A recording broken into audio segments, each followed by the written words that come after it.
Bene, buongiorno. Good morning.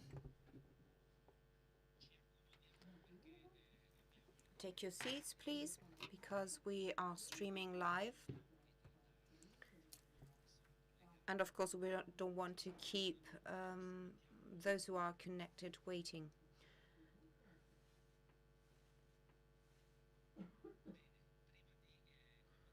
Before getting started, I would like to welcome you all, and of course, say hello to the interpreters and ask you in all translation. No one is saying anything, so apparently everything is working fine.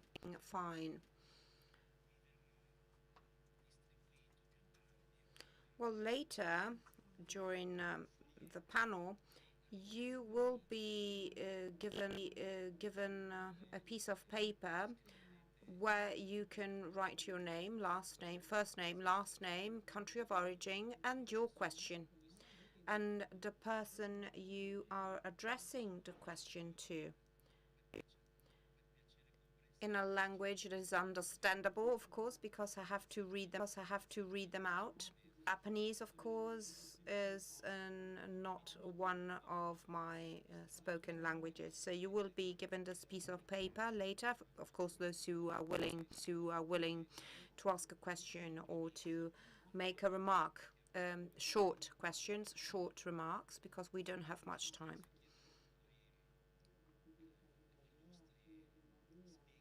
In fact, I would like to ask also our distinguished speakers to speak 10 minutes tops, so that everyone can have the chance to take the floor. It's many of us. And also because it will be interesting to have a Q&A session for those who are interested in participating, of course. With an average age of 19 years, the African population is the youngest in the world. It is a significant gap if compared with the 31 years in Latin America, 32 in Asia, 33 in Oceania, 38 in North America, and 42.5 in Europe, which is the oldest continent. This statistical data should also consider Italy, that along with Japan, is the country with the highest average age. Currently, 6 Africans in 10 are less than 25 years old, are under 25 years old, and more than 1/3 is 15 to 25 years of age. If this trend continues, by 2100, young Africans under 25 will be 800 million to 1 billion. In 2020, the African population under 35 accounted for 1 billion people already, and 540 million children and preteens, and 454 million adolescents and young people aged 15 to 34, so the equivalent of 22% of the global youth population. I apologize for giving you all these numbers, but it's just to have a flavor of what is happening. So by 2100, African youths will be double the number of youths in Europe, and they will account for half of the global youth. The African population in working age, 15 to 64 years of age, will almost double over the next 25 years. So these are important numbers, meaningful numbers, that pose a number of questions. And the purpose of today's panel is to ask ourselves the following question. So if this is a time bomb regarding population trends, or a great opportunity for our world? And we're going to explore any possible answers with our distinguished speakers. So young people are willing to achieve new things. Peaceful or not so peaceful revolutions are usually brought about by young people. Well, for us, men of religion and faith, but also people of goodwill, it is difficult to think that young people could be a problem rather than a resource. But also, religions are asked to change by young people. They question their leaderships. And also for religions, in quotes, young people could become a problem. Africa will be a very important player in the global future, even if we would like to forget about it or set it aside. But the lack of job opportunities, investments, education, and the policies adopted by the ruling class, made more complex by a new global order, the weakness of infrastructure, actually undermining the enhancement of this strength for change represented by young people, thereby causing social crises that will be difficult to manage. This morning, we have here with us people for Tanga, for peace, against nationalism, for the African. We to lead us better and complex. Want everyone with a big applause.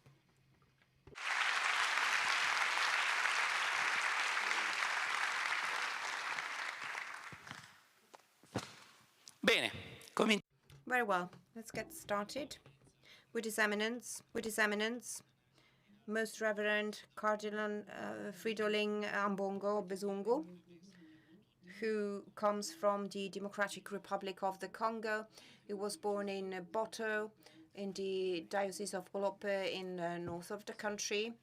He worked with the Capuchins in '87. He studied. He has a PhD in moral theology.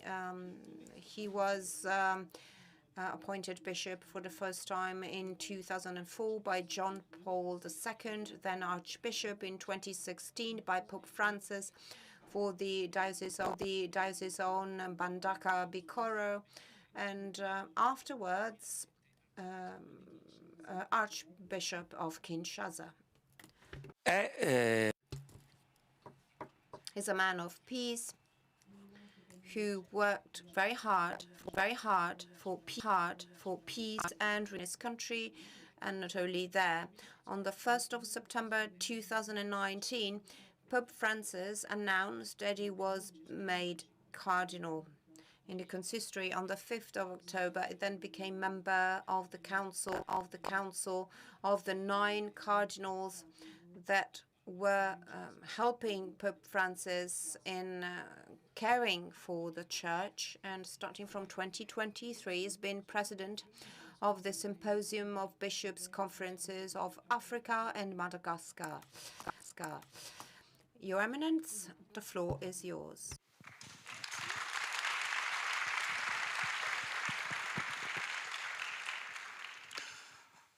Buongiorno a tutti. Good morning, everyone.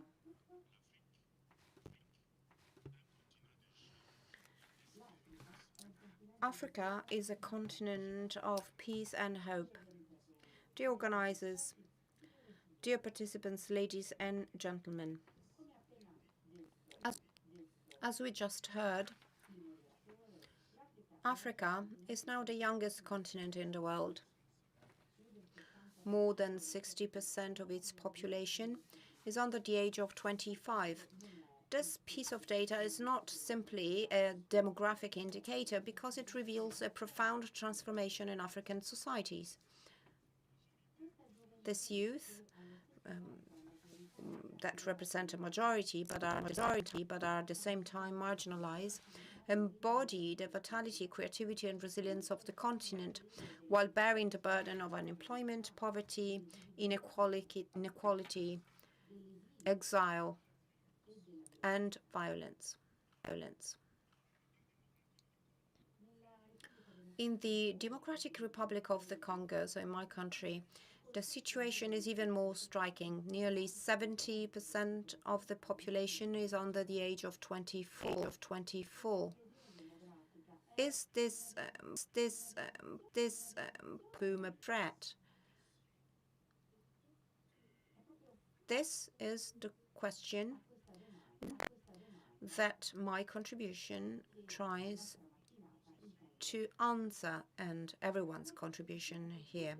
Our position is that everything will depend on how Africa and the Congo, more specifically, listens to, educates, and supports its youth, so that it can become the beating heart of its rebuilding and rebirth. Let's have a look at the first point I would like to raise: a youth in search of dignity and meaning.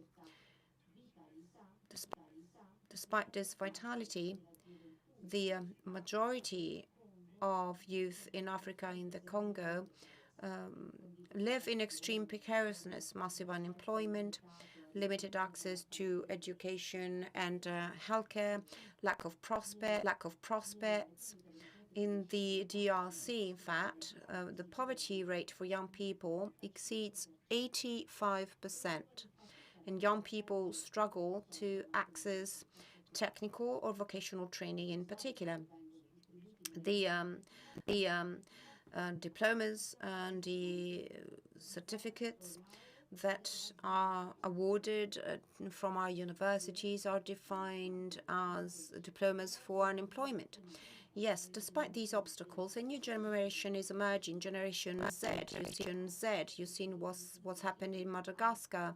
These young people have managed to overturn the government, but also to kick out the president. Generation Z is connected, inventive, and daring. And we see that these young people who are active on the social media are demanding justice, dignity, and participation in the management of public affairs. But when their dreams are stifled, many turn to exile, immigration. They cross the Sahara or the Mediterranean under tragic conditions. This desert and the sea have become graveyards for these young African people. These mass migrations are not only due to economic reasons, they reveal a deep moral and political crisis. They call into question the responsibility of leaders who no longer have a vision for a common future. And among the causes of these mass migrations are also wars and armed conflicts, which in Africa are the flip side of poor governance or lack of political will. Thus, beyond the endogenous causes of these wars, there is above all the plundering of Africa's soil, minerals, and subsoil resources.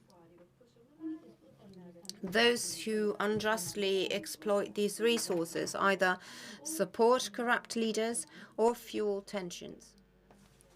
2.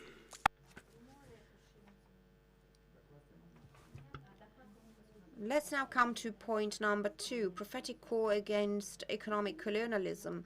During a trip to the DRC, Pope Francis also strongly denounced the economic colonialism that continues to enslave the continent. His cry, "Take your hands off Africa," has become, "Take your hands off the Democratic Republic of the Congo," has become a moral testament of heart. Resources trapped exploitation prevent from dreamed build future. By 2020, a quarter of the world's population. This figure calls for a key reflection. What future do we want to build? What opportunities are we offering these young people? The answer: The answer to this question cannot be purely economic. It must also be ethical, spiritual, and communal. Young people in Africa are not just waiting for jobs. They are calling for meaning, recognition, and a mission to fulfill.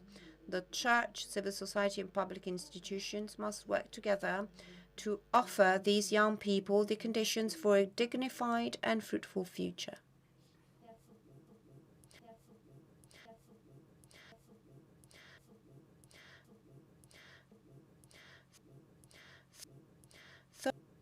Third, third, third, third point.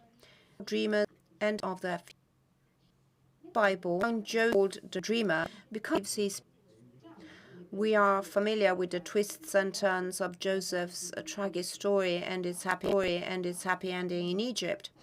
Well, this story can be used to teach young Africans to shape their dreams and acquire the real skills to achieve them. In this way, young Africans today can become dreamers of peace, bearers of projects of justice and development. But too often, though, societies view them with suspicion, forgetting that their dreams are the creative force of the future. Pope Francis, during the World Youth Days, invited young people to overcome fear with these words. He would tell them, replace fears with dreams. Do not be administrators of fears, but entrepreneurs of dreams. This is what Pope Francis used to say, and this exhortation is particularly relevant for Africa. In this perspective, the Church must become the place where dreams become possible. It must support a true entrepreneurship of dreams.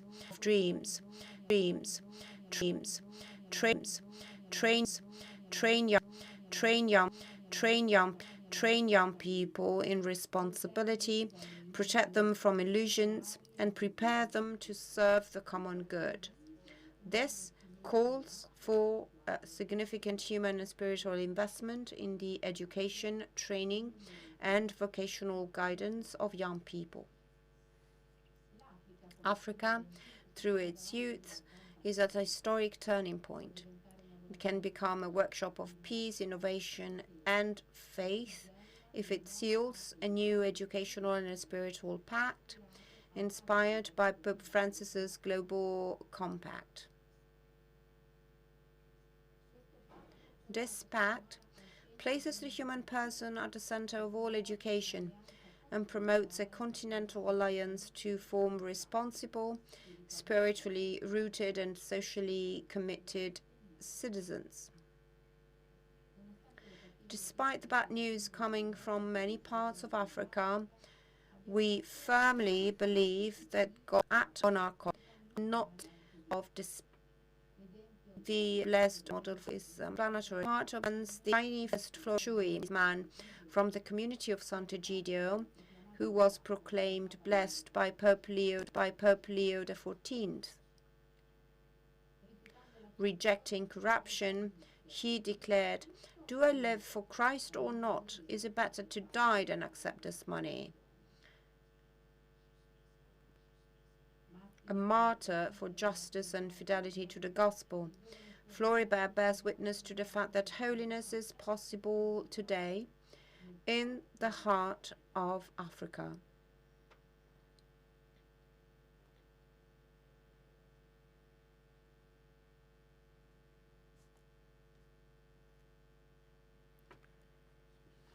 He reminds us that the true strength of young people is a spiritual strength deeply rooted in their faith in Christ. This springs from fidelity, service, and moral courage.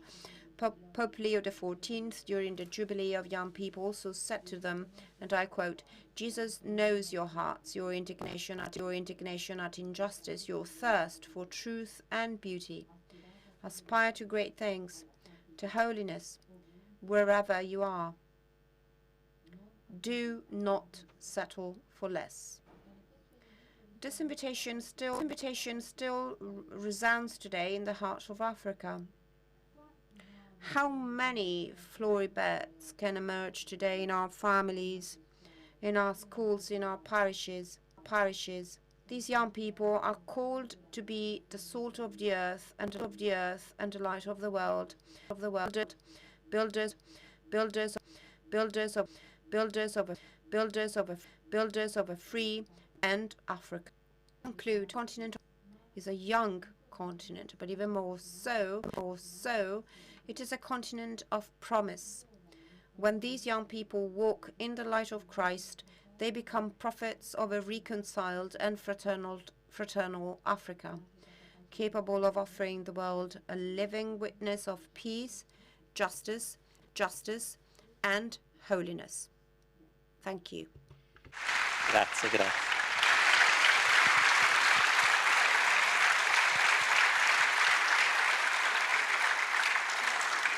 Ringraziamo. Thank you, Your Eminence. Thank you for your very deep words. Our youth needs a meaning. They need jobs, of course, but they need to find a meaning in life. They dream, they want justice. Let us now turn to His Eminence Antoine Kimbanda from Rwanda. We have the honor of having two cardinals this morning with us, two African cardinals. He trained as a priest, concluded his training in 1990, and he was ordained by John Paul II. And then he was appointed bishop by Pope Francis and Archbishop of Kigali since 2018. Since 2020, he is a cardinal, as we've said. He is a member of the Congregation of People, since December 22, and conference. He's a very important for history, and we can mention his family. Genocide of 94. Thank you. You have the floor.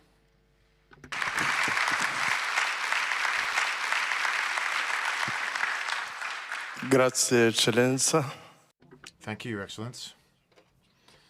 Good morning, everyone. Protocol observed. I'm very grateful to the community of Sant'Egidio for their concern and engagement for peace in the world, and particularly for Africa.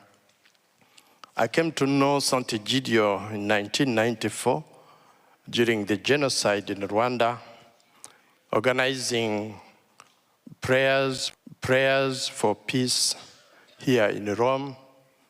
And I congratulate you for the way you engage the youth for peace and charitable activities. If there are people who can dare for peace, they are young people. As the speakers before me mentioned the figures, it is also a reality in Rwanda and in many African countries. 70% of the population are under the age of 30. I would like to talk about the advantages, but also the challenges and problems given this figure. I will talk in 4 areas: evangelization and faith, peace building, development, and finally environment as our common house. The advantages of African youth in evangelization. Young people are quite open for new ideas, and in Africa they were the first to accept the gospel and to be baptized. They were the first Christians, the first catechists, first priests, and religious even first saints. You have the Uganda Martyrs, the first black African saints. And just as Cardinal Fridolin said, the blessed Floribert Wanachui. With a great number of the youth, there are many vocations to priesthood and consecrated life. In 2022, the Catholics in Africa were 272 million, and in 2023, they became 2,081 million. And the great majority of these are young people. This is a great advantage, but also goes with the challenges and difficulties. The numeric growth requires quality formation to avoid superficiality, particularly due to the rapidly changing world with a globalization and digital culture that promotes secularism. There is also the challenge to find adequate infrastructures, churches that people can fit in, seminaries for priestly formation, monasteries and convents. The infrastructures are lacking. The advantages for peace building. One of the urgent problems in the world today, particularly in Africa, is the lack of peace.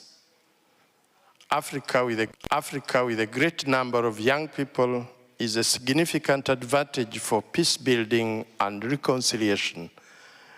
Young people have energy, ideas, willingness for change, and can communicate. They can be a source of new ideas for social entrepreneurship, creative peace, reconciliation, and community-based resolutions. We can testify this in Rwanda after the genocide perpetrated against the Tutsi in 1994. We had a very complex and fragile community. The youth played an important role for unity, reconciliation, and resilience.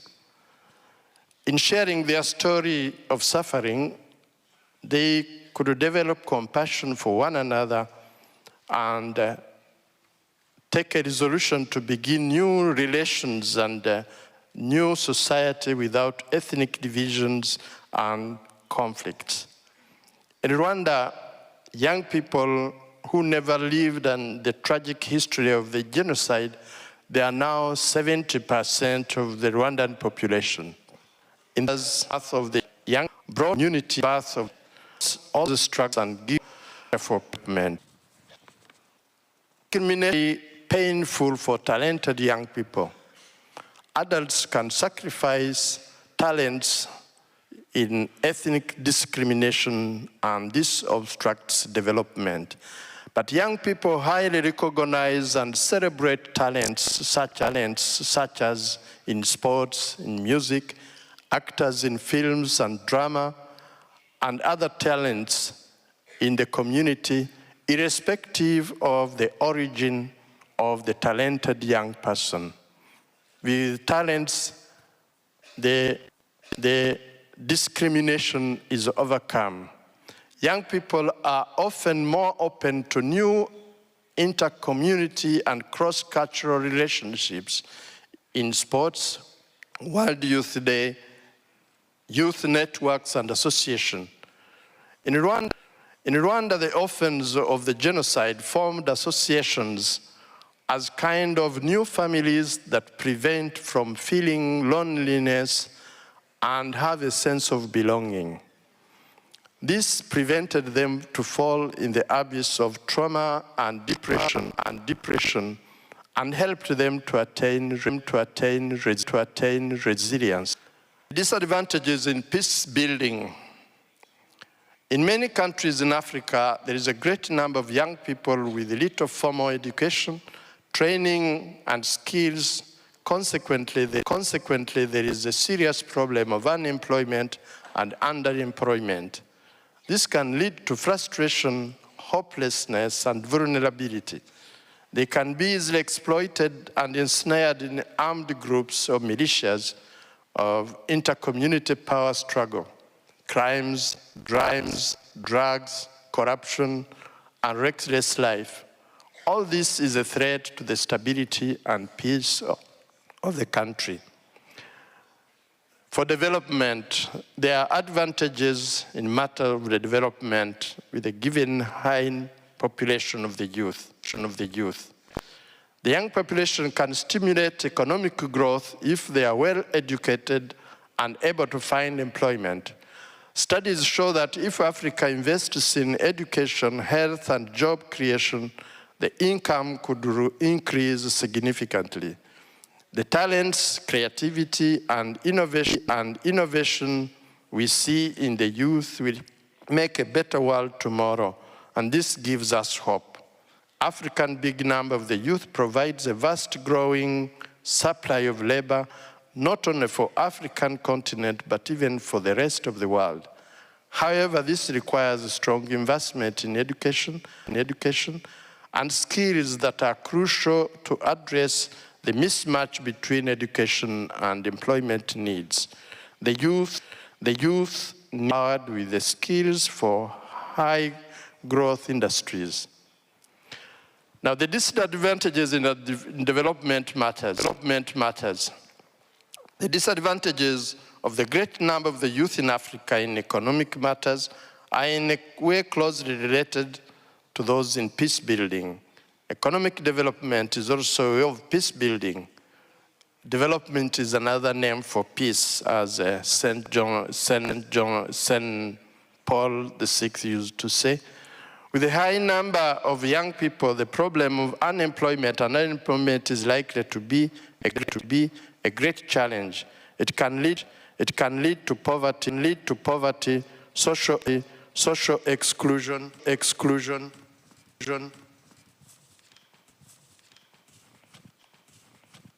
and frustration. And this situation can easily cause political instability and a threat to peace and security. An increasing number of young people also is a challenge to education facilities and lack of education for many young people. It is a handicap to find quality jobs, to make use of their talents, to contribute in solving the problems of the society and to develop themselves and the country. In Rwanda, there has been an effort to have all children at the age of school to have access to education. But it's a great challenge, the talents, and to ensure the education of quality. Advantages in terms of natural environment and resources. Africa is not a young continent only because of the youth population, but also because its natural wealth is relatively untouched. There is abundant unexploited natural resources. It is said that 30% of world minerals reserves are in Africa. 90% of the world platinum, 40% of gold, 30% of diamond are in Africa. There are massive oil and gas reserves in countries like Nigeria, Angola, Algeria, and Mozambique. This is just a sample of many other minerals. Africa with phrases, the large Nile River, Victoria Lake, the East world, 60% of what cultivable land for Africa. It can be the global basket and ensure food security. Africa has a very rich biodiversity and ecosystem. Over 1,100 mammal species and more species than 2,600 bird species. There is abundance of renewable energy potentials like solar, wind, and hydro power energy. These are all resources still to be developed. Disadvantages of abundance of these natural resources. Countries with rich resources in Africa often suffer from corruption, weak governance, and this can hinder long-term development. We see it in many countries. There is often environmental degradation from resource extraction, deforestation, soil erosion, desertification, and water pollution, as well as biodiversity loss. Natural resources also sometimes become a source of violent conflict in many parts of Africa due to the illegal mining, competition over land and water that create ethnic and community tensions. There is also the problem of exploitation of foreign interests that take advantage of the weak, bargaining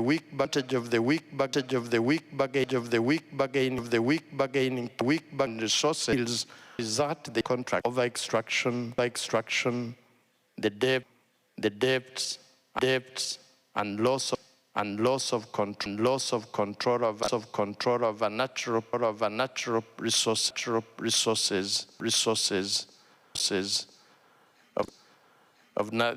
of the national resources and limited benefits for the local population. So you find that there is to conclude, there is a contradictory reality in Africa because the continent is very rich in manpower, rich in natural resources, but is the poorest continent. It is still and indeed a rising continent. It's like a lion sleeping, still to rise.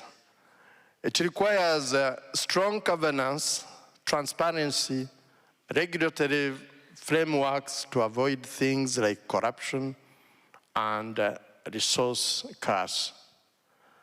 There is a need for investment in necessary infrastructure, education, skills development to prepare the young population for jobs in modern sectors like green tech, services, industry. Environmental sustainability is very urgent to make sure that exploitation of the resources does not lead to degradation, loss of biodiversity, or climate harm. All this can be accelerated by value addition as processing raw materials locally and regional cooperation among African countries for trade, infrastructure projects, managing shared resources like rivers. Young people are a source and a reason of hope for the future of Africa. Quite in what that take. Thank you, Emma, for this overview. Yes, of course, the blessing Africa has is that it is equipped with so many resources from the land, but that is also sometimes its curse. And we're happy to hear that roughly 80% of African youth, as you were saying, were born, or of Rwandan youth, as you were saying, were born after the genocide in 1994. They are a new generation. Although we don't study history as much as we should. We need to teach our history to young people as a way of avoiding past mistakes. And young people certainly are an important resource. They live in a world which changes, sometimes too fast in Africa. And this is also a source of weakness and fear. Something that we have to be able to govern. We would now like to give the floor to Barbara Mineo, who is a well-known professional with plenty of experience in humanitarian programs and in sustainability. She is currently the head of the Global Local Development Program and corporate development at ENI. But she has also worked for a number of humanitarian agencies in the past, including Save the Children, Médicos del Mundo, Médicos del Mundo, Médicos del Mundo, Médicos del Mundo. Worked for program for.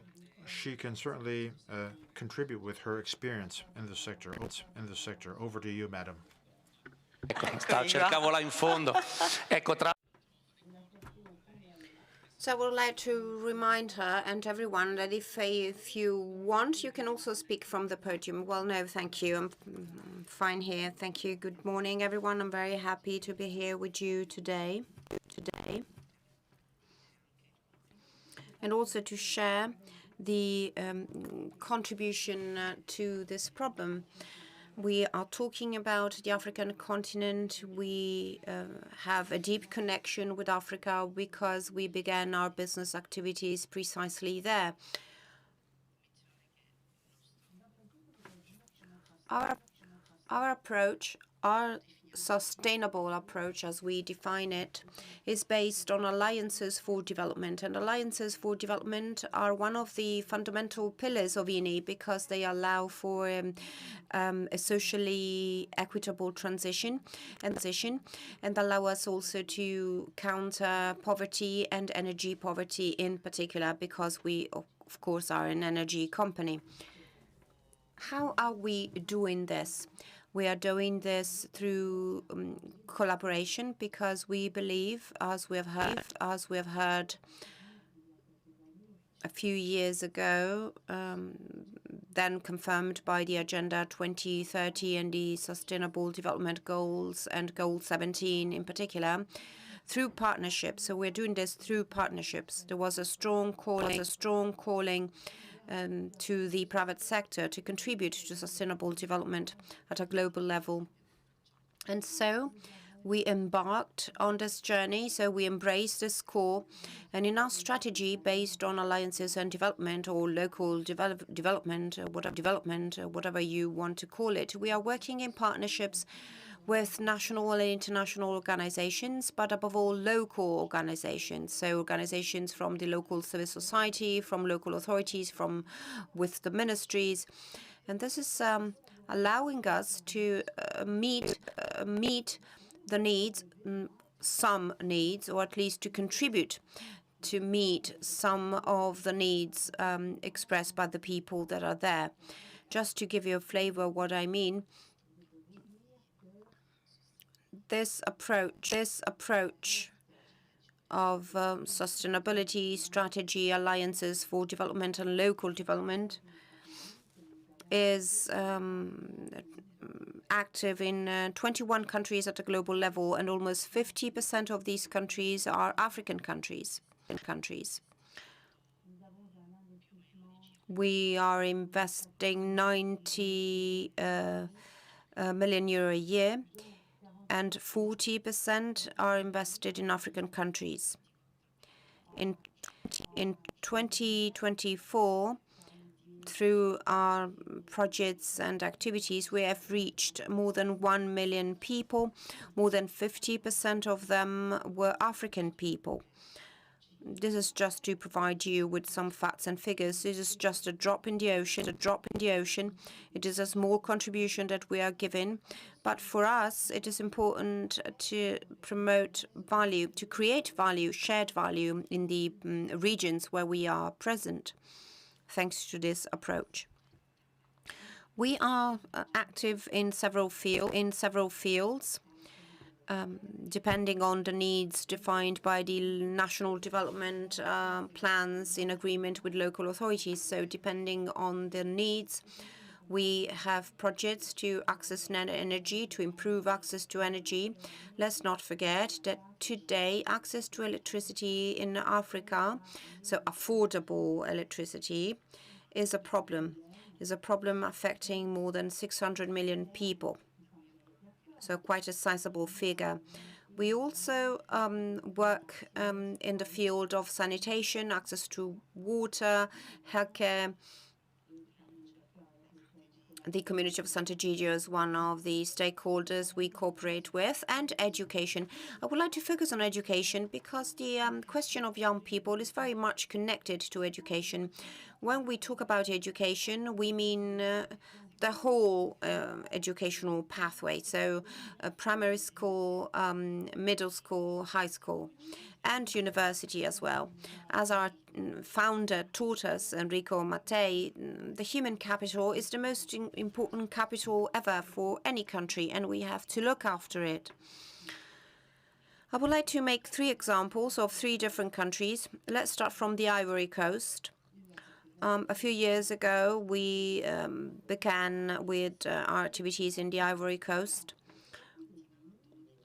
We started partnerships with our university, the INI Corporate University, and local universities and colleges for top-level training of executives and administrative staff, but also to find professional profiles that were then integrated in our company or in any related companies.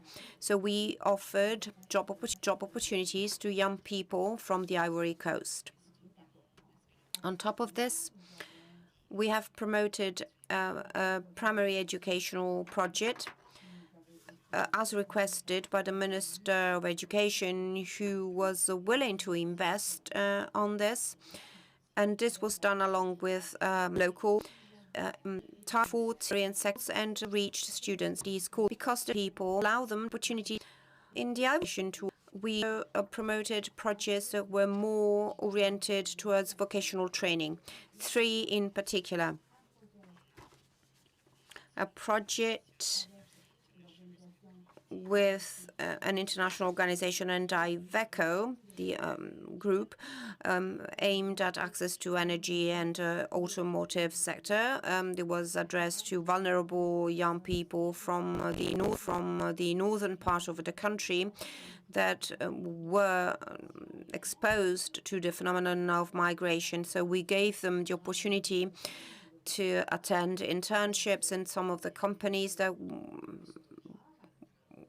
were present in the area, creating connections between young job seekers and companies and organizations operating at a local level that need skilled labor.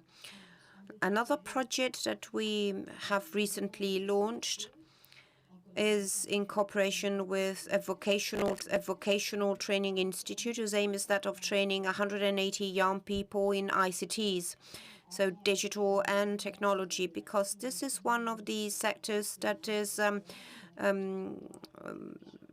very much asked for in the Ivory Coast. And then the ethical fashion project, we're investing in fashion. We are training stylists, craftsmen, young entrepreneurs to improve, to get better.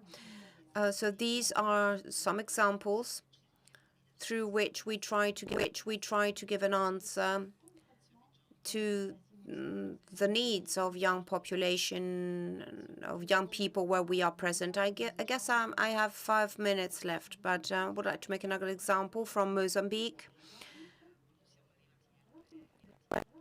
When we arrived to Mozambique, we invested on local resources so they could be part of our business activities. Well, Mozambique, from an energy standpoint,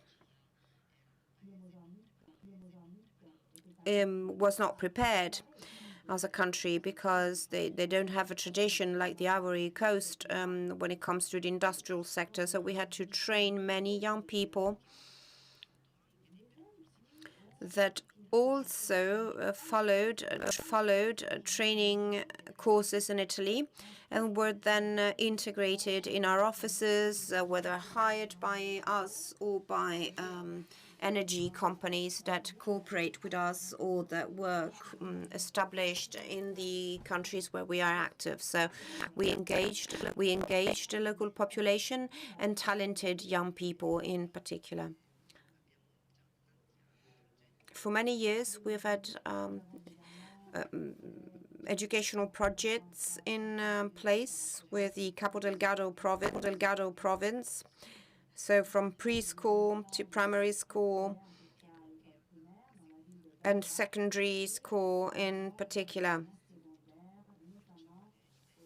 In a vocational training institute in Pemba, we've cooperated with the Don Bosco Institute for the vocational training of young people in the energy field. St. John Bosco has not only trained young people, but also teachers and trainers.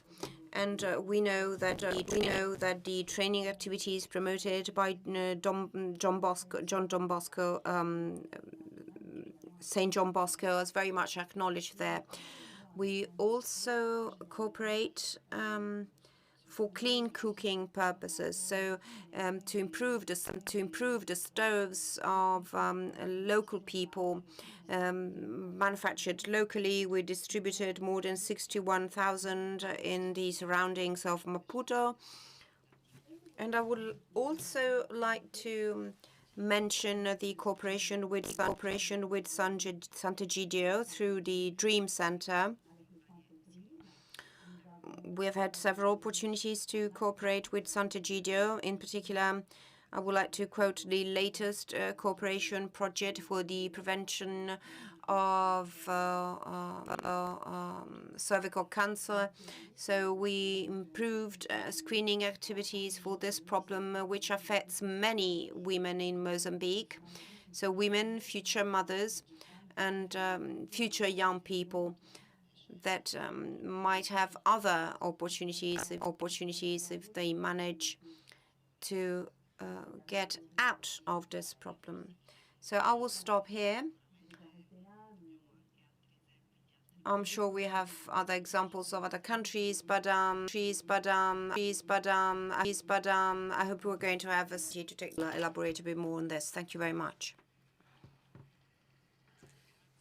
Thank you. So, in just a few minutes, you have managed to illustrate many initiatives. Education, healthcare are amongst the primary needs of young people.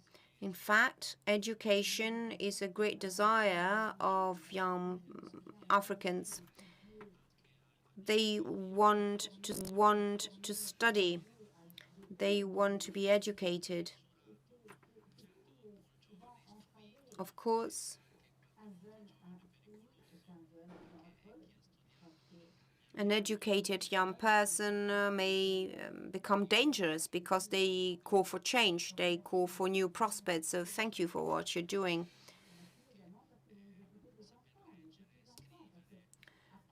So being educated, speaking foreign languages means not being excluded from a world that is more and more globalized.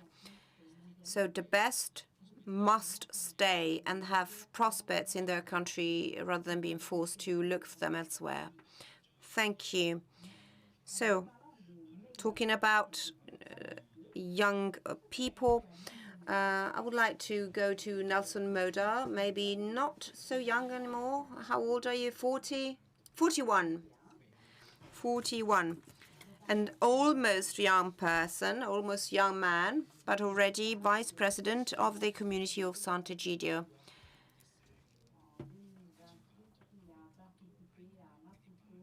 He participated in peace talks between the government and Renamo was then engaged in peace talks for South Sudan.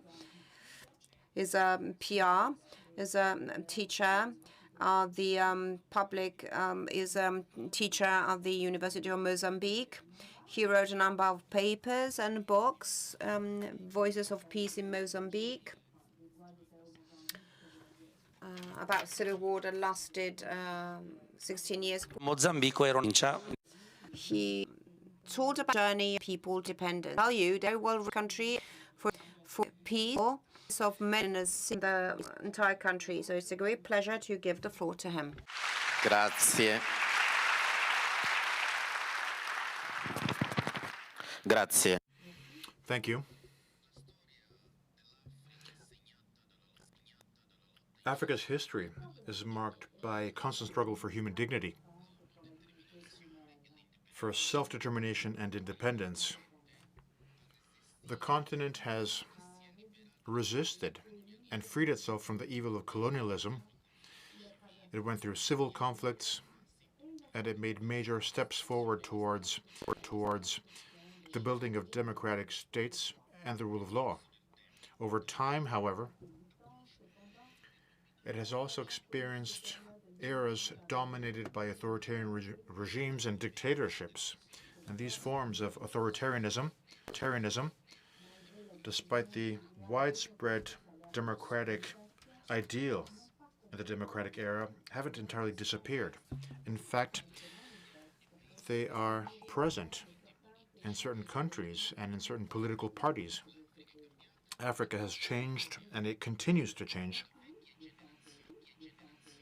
The old generation, the ones who freed their homelands from colonialism in Mozambique and elsewhere, often looks to young people with diffidence,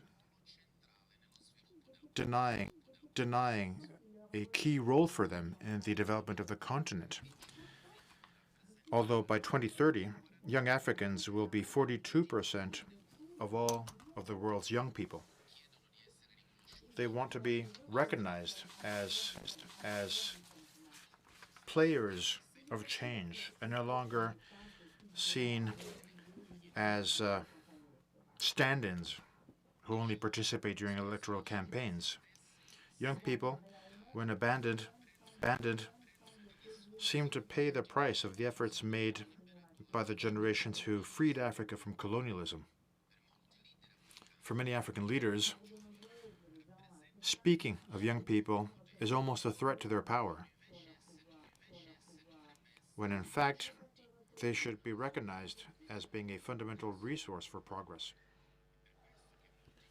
That's why many young Africans look to their governments and to their states as being far and distant from their hopes. Unemployment in Africa continues to grow due to a lack of development policies focused on industrialization and the processing of the abundant natural resources. There are some wonderful figures regarding our natural resources. But figures aren't enough to allow a people to live. Those numbers have to be transformed, and many youth without any hope are then trapped by extremist groups who recruit them to fight against their own country. The continent needs to create 1.5 million jobs, up to 2 million by 2040, with 600 million people working age. The fact that governments can't meet the needs of young people and the population more in general leads to vulnerability, violent conflict, and even war.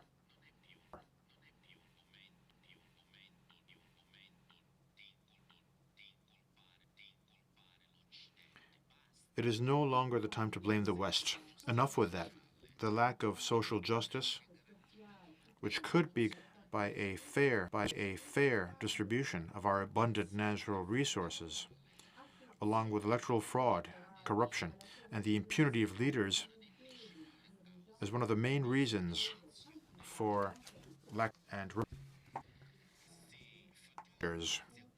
push many to join terrorist groups and criminal organizations, thereby undermining our collective well-being. Africa has to deal with its past. It has to cultivate the memory of our wars to support peace on the continent. Without conveying this memory, with all of our mistakes, may jeopardize a broader understanding of the present and the future of our continent. And in the growing governance void, without the ability of meeting the needs of young people, two very widespread phenomena are growing in Africa. Religious sects, on the one hand, who preach prosperity, and terrorist groups who are growing. They attract youth towards a competitive life which appears to be better by giving them a strong identity. These phenomena are like two wolves, religious sects and terrorist groups, two wolves taking advantage of the misery of young people to reach their goals through promises which lead to personal tragedies for entire families, regions, and nations. There are many other wolves, as written by Sant'Egidio, who I wish to thank for everything he does for Africa. According to him, Africa is becoming the laboratory of a globalization with no mercy and no benevolence. These wolves, these modern wolves, prefer to infiltrate lands and contexts in which young people turn their backs on their governments. Young people who are disgusted by lack of development in the globalized world. Religious sects and terrorism both ask for a certain type of faith. They both invoke a deity of sorts, and they intercept young people in an Africa which is robbed of its which is another pushes young against it. They aren't desire to participate without start home leader, strong leader, capable of imposing rules and maintaining the social order. Motore, a young military in Burkina Faso, seems to be the ideal strong leader for young Africans, a dictator who is loved by young people both in the country and outside of it. Traoré isn't praised for having created democracy or for having developed his country, but because to young people, he is the one who expresses their views, and even though he hates others, they feel they are represented by him. With a Western world which is less and less involved in the real development of Africa, and with international organizations who are going to stop to bring peace and well-being on the global scale, strong leaders tend to become legitimized on the local level by only focusing on their country and stoking selfishness. If we don't listen to the voices of young people, if we don't give them the value they deserve, if we don't recognize their potential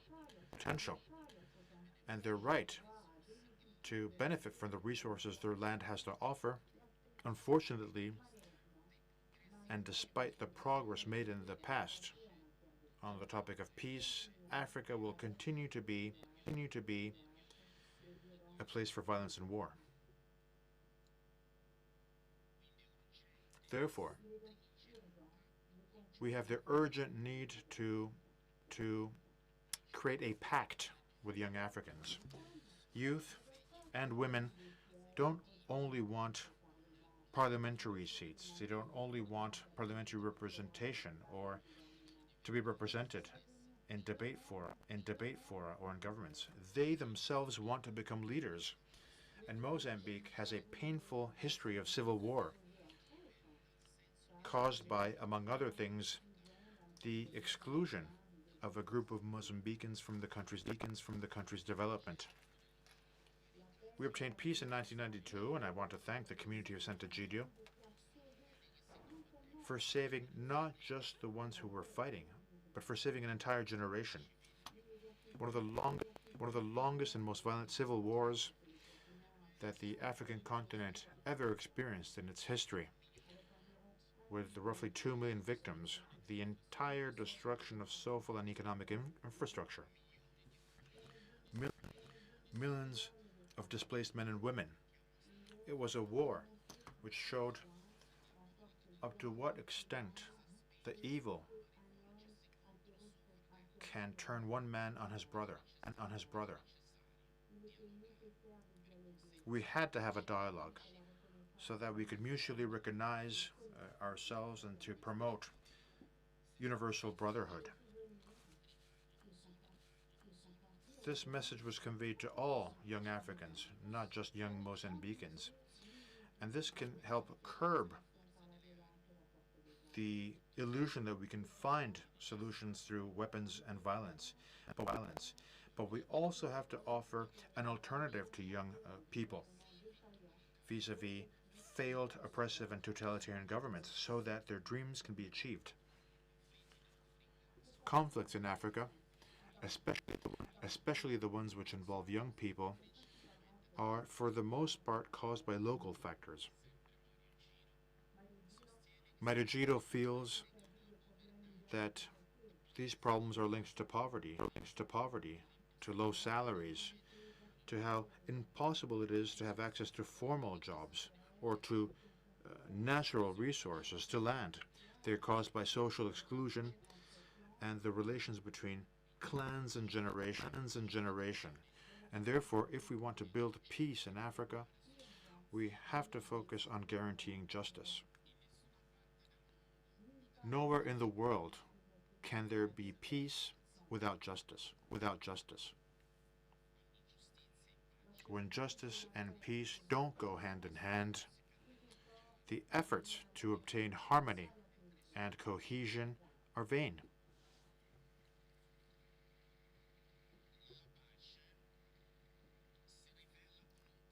Peace is an uninterrupted process of social safety and dialogue, and the frailty of peace stems from the lack of justice and the lack of a permanent culture of the encounter and dialogue.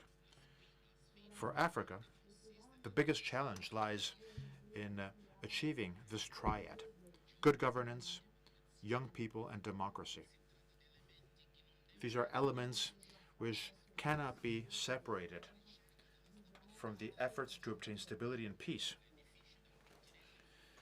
The construction of the African continent may collapse if peace were to be conceived as merely putting weapons aside, without good governance, focusing on young people to build a new history. Without all this, peace will always be threatened, and the exploitation of resources will be enough to cause wars and conflict. Personally, I was born during the war. I lived my entire childhood during war, and I am fond of the sweet taste of peace, and I can recognize the sound made by weapons of war. On the one hand,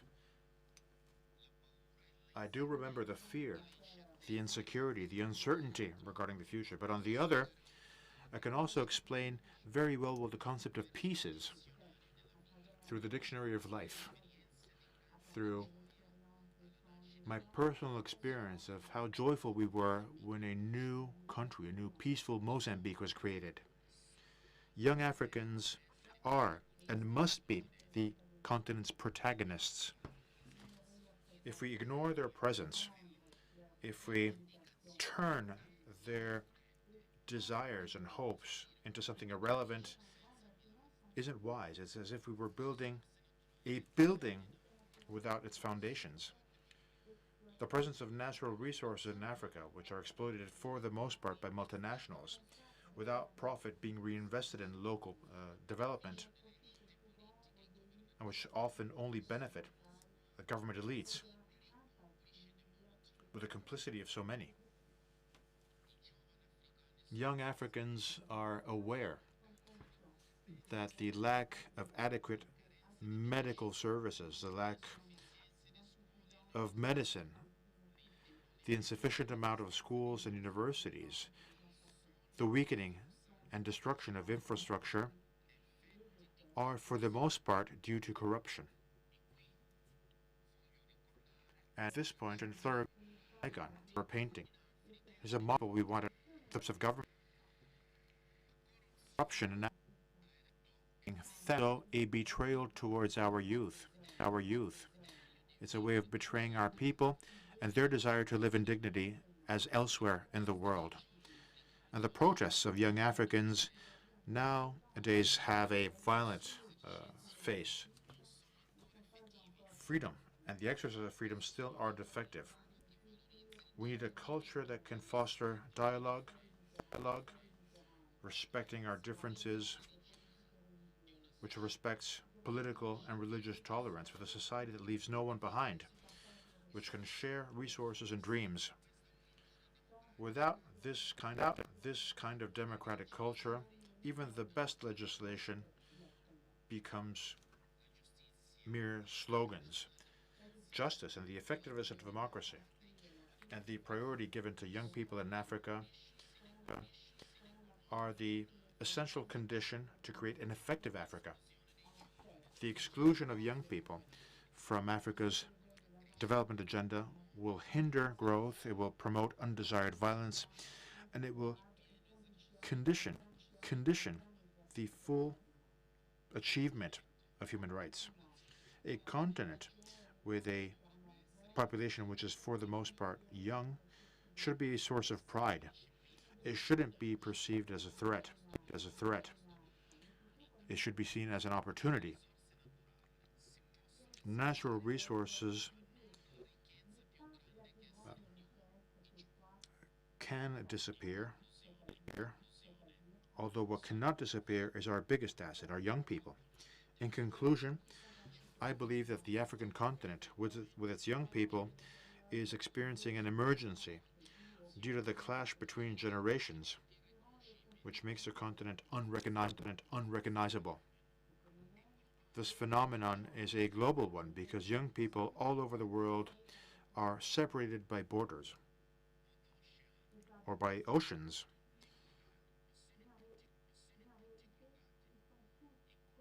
And yet they are all connected and don't protect us. What does protect us is the friendship which leads to brotherhood. We have to reinvent new ways to coexist with young people. We have to work to reduce their vulnerability and poverty. We have to give them jobs and a future outlook. Africa can no longer allow uncertainties to stifle its young people. Demographic growth in Africa is a reality which has to be governed as a way of avoiding it from turning into urban and rural chaos. We have to industrialize Africa as a way of guaranteeing sustainability.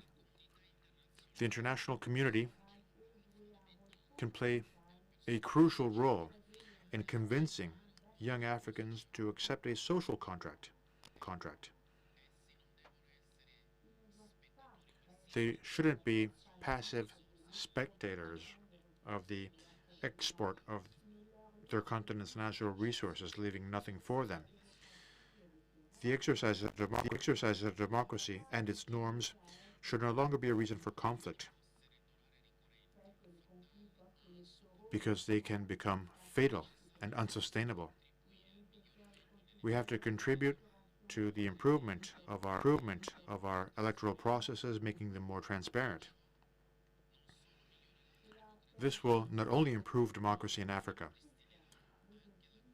but it will also reestablish the credibility of national institutions, which often finance these processes.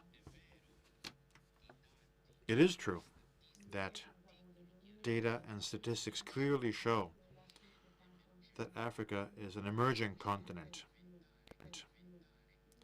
But it is urgent to transform these statistics into real change. Thank you.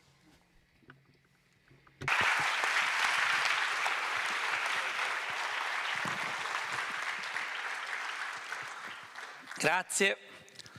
Thank you. Yes, it is true that young people are both enthusiastic and fragile. We do have to offer our young people perspectives, an outlook, visions, as a way of taking them away from the influence of fundamentalist religious sects the wolves you were mentioning, who can lead them away from the path towards the good of all mankind. And I am a witness to what happened in Mozambique and the bonds that were created between young Europeans and young Africans and young Mozambicans who then come to Europe. I am a witness of the enthusiasm brought about by the encounter between Africa and Europe through its youth. A Euro-Africa of young people, as Nelson was saying. This gives us plenty of hope, and we want to thank the community of Sant'Egidio, which acted as a bridge, as a promoter of the encounter between these two worlds. We now want to turn to Monte Carlo, the Principality of Monaco. Joining us today is Benedict Schutz, who is the Director of International Cooperation in Monaco. She has been working in this field for a number of years now. And before that, she worked for a number of organizations and NGOs. She is familiar with the world and Africa specifically. Benedict Schutz was awarded the medals of the Order of Malta and of Leopold Sédar Senghor of the Francophonie. Over to you, madam.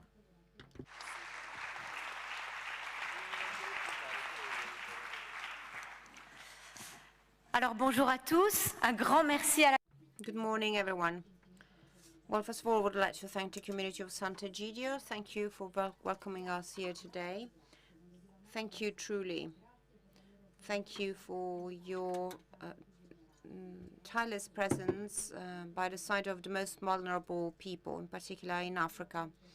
I want to say this here because over the past 2 days, I have regained lots of energy because the strength to hope that the community of Sant'Egidio shares with us has no matches. So thank you truly.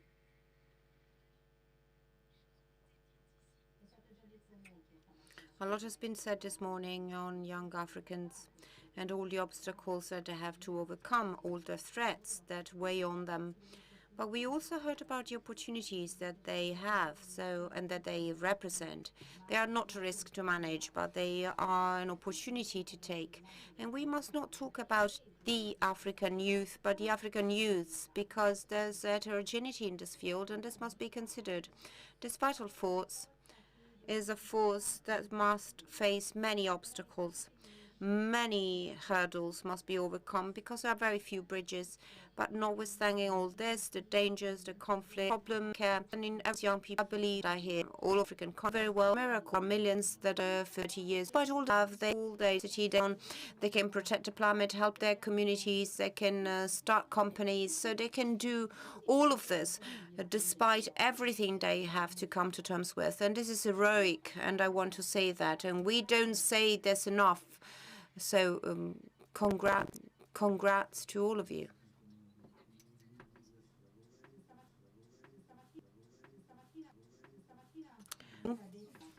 We heard more than once that these young people are not charity. They're looking for opportunities. They want instruments. They want funds. They want projects. They want trust. That is what we have to give them.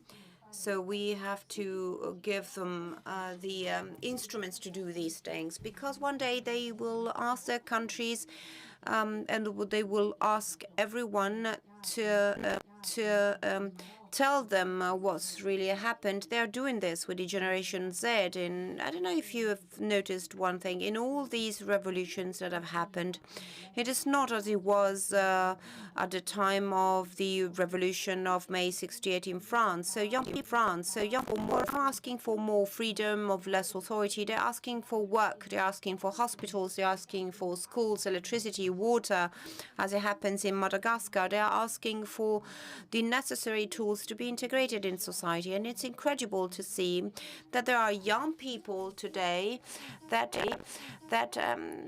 were actually showing signs saying, we are mad, we are sad. But what government can continue to exist when 60% of the population say that they are sad? No young people, even if brave, and they are brave, can act on their own. So they need a governance. They need responsible governance. We heard it this morning, the deinstitutionalization of youth, because this is what happens. Young people see that the governments are not looking after them. But this is like committing suicide. Let's have a look at some data. Well, young people are not a part of the African continent. They are the whole of the African continent. They are today, they will be even more so tomorrow. So if the governments are so distant from them, if they don't invest in social policies, in employment, in education, well, these governments will actually commit suicide. We understand very well what's going to happen with no hope, with no work, with the rural and forced migrations and displacement, with all the extremisms that are out there. So what I mean is that our highest priority on our agenda must be youth, so the future of young people. The Principality of Monaco, so the small country I represent, a neutral country, but a country that has lots of sympathy, has turned young people into the pillars of policies for international cooperation. There are concrete solutions to offer. We've got programs at the service of young people, and we've heard about it earlier. Programs for young people are essential, but the best solutions come from young people themselves, because they know their communities, they know their solutions and their needs.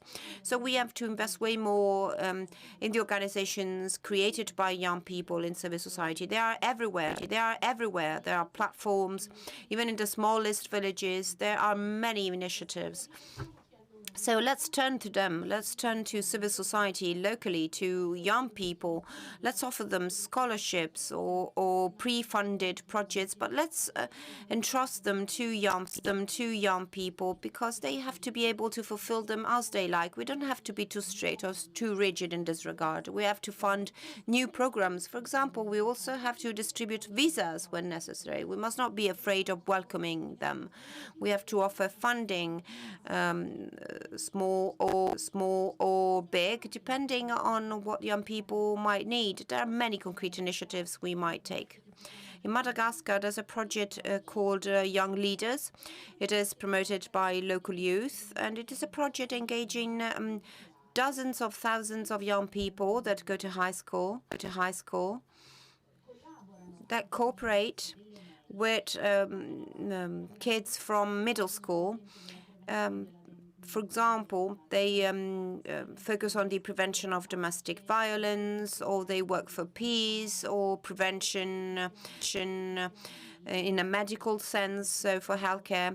And after 12 years of projects like these, we have decided to entrust this project to the government to make sure that this is promoted in the majority of schools. In Mali, we've got another project for young farmers to teach them to grow crops sustainably, or another project for the young Christians in Senegal to establish new companies, or, for example, in Burundi, there's a program to have Turin libraries so that children can read more and have access to books and education. So these are many small projects born of young people, and these create best practices, because let's not forget that when a project works, many others can stem from it. So let's entrust our ideas to young people, and let's look at young girls, and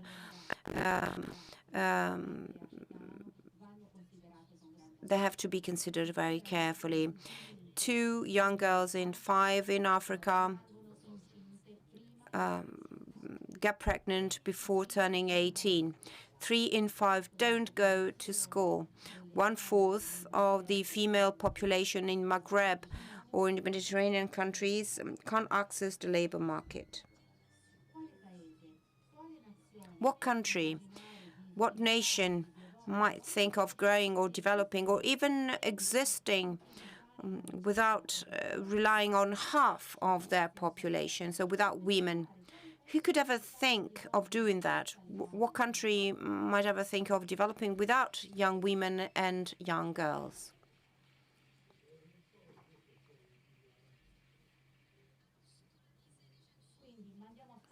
So let's send them to school. Let's help them access higher education, because this is key for individual and collective development of a country. Education is the weapon to build a country. It is a weapon that must be used always. Nelson Mandela said it was the most powerful weapon in the world, and I firmly believe that this is true. We know that when a woman studies and works, there are many children that are going to enjoy this privilege as well. So this is one of the biggest answers we have to give to Africa. Third point, it was mentioned yesterday in other panels, refugees. I would like to briefly talk about internally displaced people in Africa. There are entire legions, mostly young people that suffer discrimination, violence, young people that experienced a very hard life to get to get to where they are. Many of them lost their families. They have no prospects. They have no future. They know no one in the community where they're living. They suffer unbearable pain. The High Commissioner for Refugees is still working very hard despite the cutbacks on funding.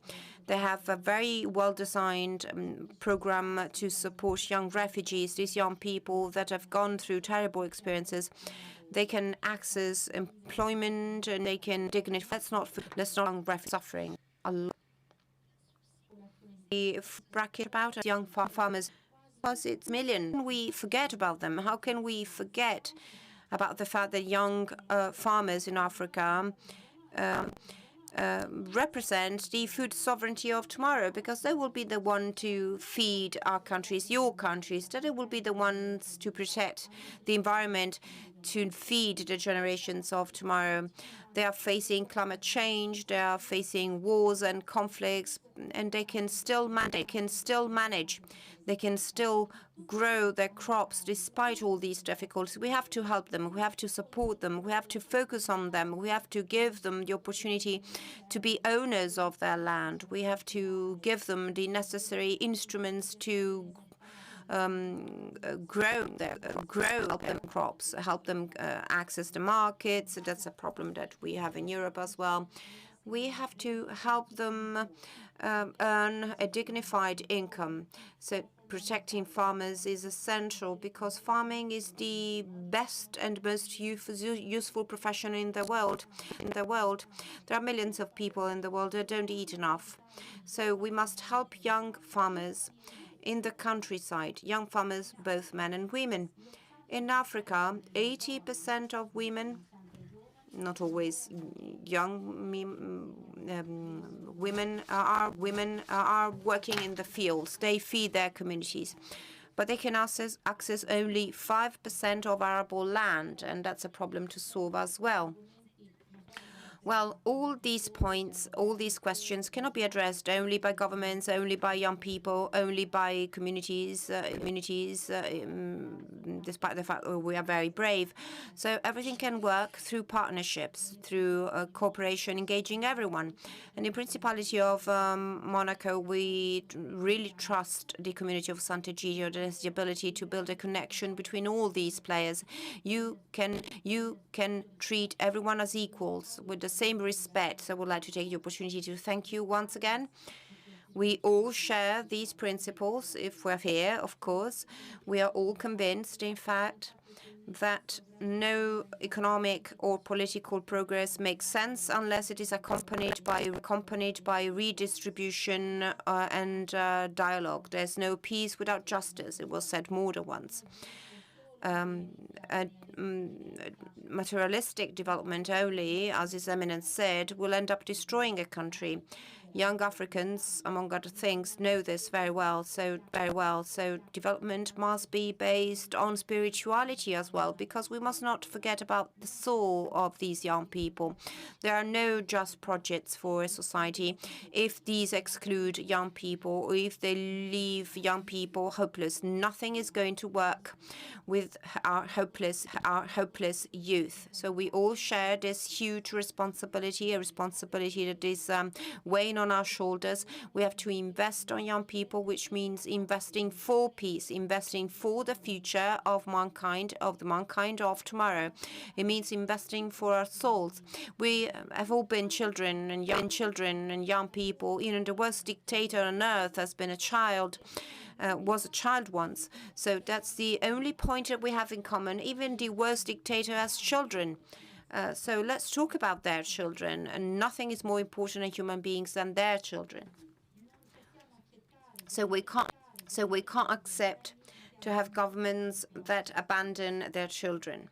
This is something that I can't explain. That's the biggest suffering of the African continent today. And to conclude, I would like to wish something for all of us. Let's hope that all our actions in favor of young people, African young people, regardless of our responsibilities and their abilities and their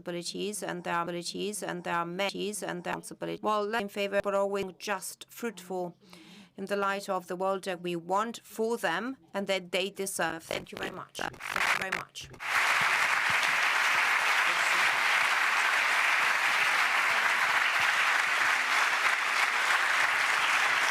Bene. Very well, thank you.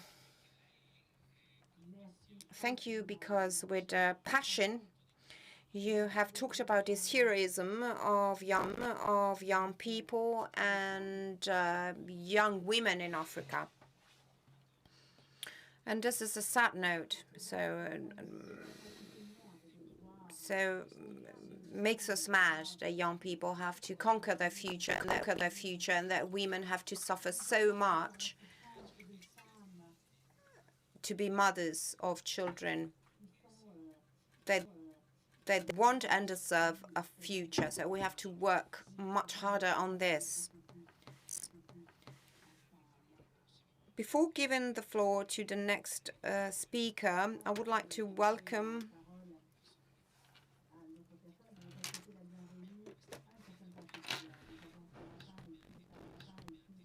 His Beatitude Theodore II, Pope and Patriarch of the whole of Africa for the Greek Orthodox Church.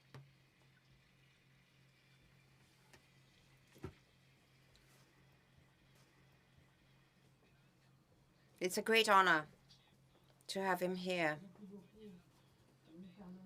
accompanied by 3 metropolitan from Cameroon, Guinea, and Kenya, the Bishop of Kenya. So a part of Orthodox Africa is here with us today. Ricordo che chi vuole ora. So by raising your hand, you will be given the card to write down your questions or remarks, and there will be people reaching you if you ask for it. The next guest is Mario Giro. Well, he needs no introduction, I guess, so I can't even start reading his CV. It will take a while. Since 1975, he's been a member of the community of Sant'Egidio. He's worked in Africa, in countless African countries, in many crises. He made peace and built peace in many, many places. Vice Minister of Foreign Affairs of the Italian government for 2 different mandates. Journalist, writer. Amongst his awards, the Chirac Award for Preventive Peace, chosen for renewing dialogue between peoples at war in Africa and the Balkans, thanks to a discreet diplomacy. Thank you. So, and we are listening to you. So the presentation was longer than my contribution. Thank you. Grazie a tutti. Thank you very much. And the topic of youth in Africa was discussed perfectly by those who took the floor before me. The next issue, which is an issue if we pause the global and challenges. The challenges for the future are the proliferation of nuclear weapons, the risks of which we discussed yesterday during another panel, and the second challenge is youth. And with 1 billion individuals, and Your Eminence, we are all African. We talk about classe d'âge, and they will be the largest age group in the world. So it is an issue for everyone. But it's also a major opportunity, as we've already heard. According to some, this is a time bomb that will lead to crises and wars and other disasters, maybe.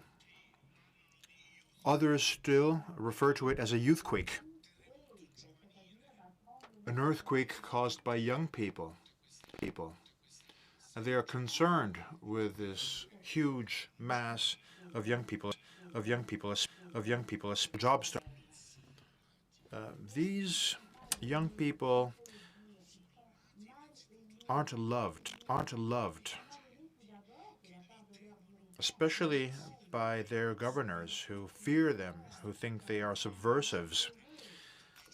But this is something which applies to all young people all over the world, dear friends. For the past 15 years at least, since the Umbrella Revolution in Hong Kong, all the way to Madagascar, which was mentioned by Cardinal Kambanga, if I remember correctly, or by Cardinal Ambongo, I can't remember. It's at least 15 years that young people have been protesting. They've been taking to the streets. They've been leading to regime changes, or they try to, including the Arab Springs, and then power is stolen from them. And they aren't considered. That's what happened in Madagascar. The same thing happened in the Sahel. It happens constantly in the Arab Springs in Tunisia. That's exactly what happened. So it's not just an African problem. Think of Chile, Brazil. It may be something which happened 8, 10, or 15 years ago. Our memories tend to be very short. But if we look to the past, if we look to what happened in the world of youth, there is a major desire for democracy. It's true, Nelson, and they have always been disappointed. There is a hope. There is a desire to open up towards the world, and yet the world fears them. An aging world. Practically all of the world's countries, including India and China and Russia, and Europe, as we've said, the whole world is aging. The younger countries are Africa, Israel, and the United States. That's it. Not even India, which has more people than China, is on the decline. And an aging society is a society which is scared. And it's a conservative one. It doesn't want to change. With a few exceptions, of course. These are broad and generalized statements, of course. And therefore, this mass of young people looking to enter the labor market is, on the one hand, extremely vulnerable, and it is also a source of fear. And we Europeans know very well that it's almost as if there were a conspiracy between African governors who push their young people to emigrate because there are far too many of them, and then there's enough cheap labor force, even slaves. This is a terrible conspiracy. And they often want slaves. But the impulse young people have to look to the outside world is far too strong. Who are they, though? Let's look at who they are. They are the children of no one. No one wants to admit their paternity except for the church. And that is the tragedy of our time. And you've already said that we have economic and sociological issues we should mention. But I think the fundamental element is that no one talks to young people. There is no paternity when it comes to these young people. Young people. That's something my generation would say. There is no paternity or maternity for Gen X, whereas for Gen Z, there is no authoritative guidance for them. And I hope that was just sufficiently clear for everyone. Your Eminence, we have to be very careful when we choose our terms. And this lack of paternity means that they are parentless children. No one guides them. No one listens to them. No one feels that they are their own. That is a real tragedy. It is a mass of young people who don't even have the help of their family because their natural families can't keep up. They can't keep up, and they often don't even have a national identity they can turn to. They no longer have a state or a country because countries are being destroyed. They are being fragmented, and not just in Africa, but also in Africa. No one wants to say that they are my children. That is a real tragedy. No one says they are our children. Whereas, as Nelson was saying, we feel that they are our brothers and sisters.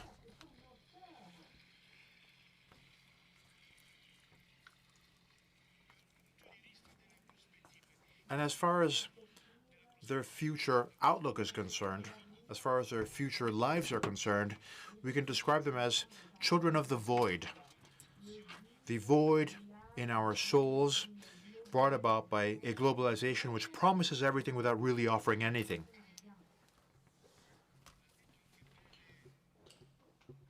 And as a previous speaker has already mentioned, the lack of education is also the outcome of this lack of paternity. 20% of children don't even go to elementary school in Africa. But what really scares me, what really saddens me, is that that figure goes up to 60% for teenagers aged 15 and above. We have huge numbers of adolescents who don't have an education, who are abandoned, who can either migrate or join violent groups, as you were saying, and who are guideless. This is a real problem for the world's future. Churches are a sort of salvation for these young people when they paternally reach out to them as if they were their children. But we also know that in the religious world, there are some false friends, as we've already mentioned, who are driven by interest and desire for money, and they turn these young people into something else. Cardinal Kambanda mentioned a few numbers. And let's talk about the rebellion of these young people. Whenever they're tired of silence, they can be old. And made sense towards the Nelson will sign an agreement with these young people. That is something we really need, because they are faced with an individualistic mentality, one focused on competition, which is the one we see in globalization, which crushes all young generations, including in Asian countries, in Latin America, and in Europe. As far as Africa is concerned, however, there is something more to that. There is widespread corruption, which makes young people feel as if they are the damned in their countries, which is something terrifying. It's terrible. It's terrible to think that one is forced to leave one's country to search for something else, elsewhere. And life in exile dear friends, as Dante used to say, is always terrible. It is always painful, as Dante used to say.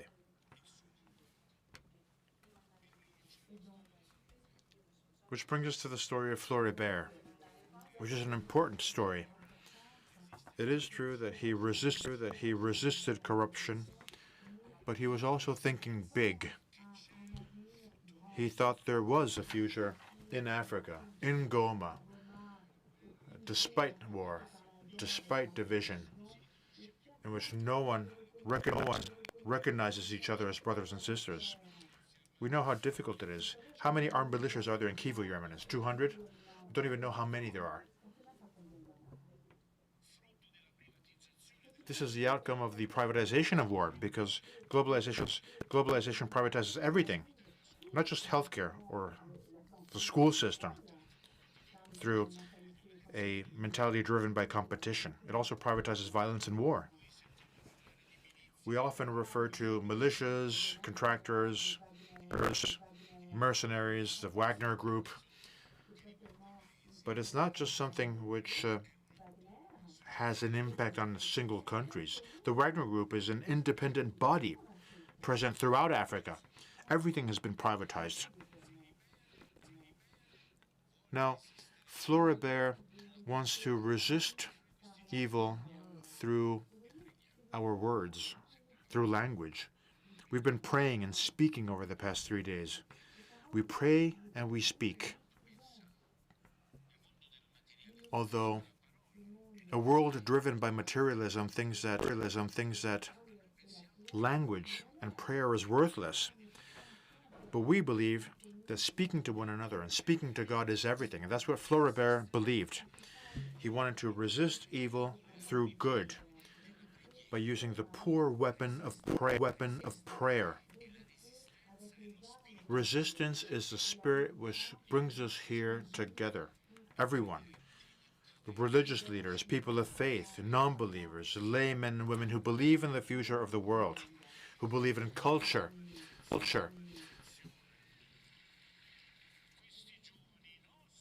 Our young people learn from the culture of globalization that everything has to be torn away and conquered in hostile environments, at home and elsewhere. They learn to be aggressive, and they are no longer like their parents, and the dreams of their parents are no longer the dreams of their children,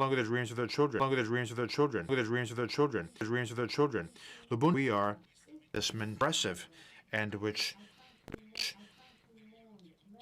contaminates everyone, even in other continents, even among young Europeans.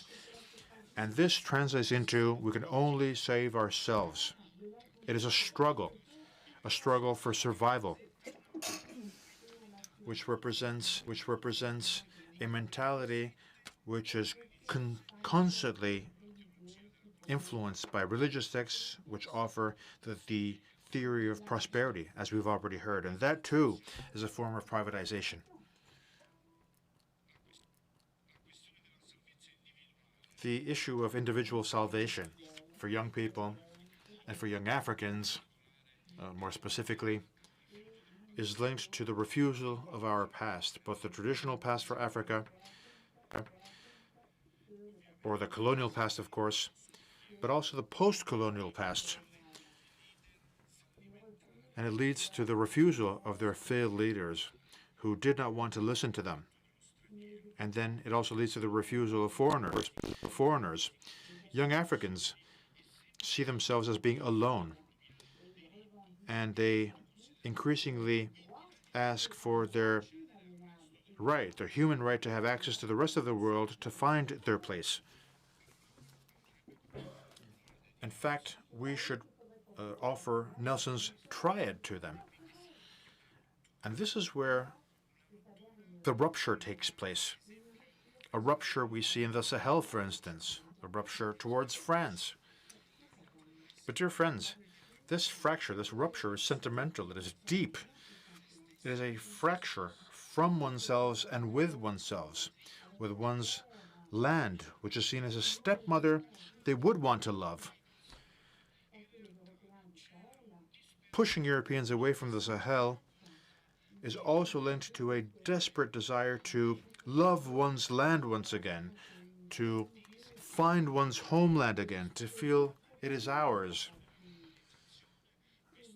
Despite the confusion brought about by globalization, these young people are only interested in affirming their personal success. And it is with these young people that we have to talk.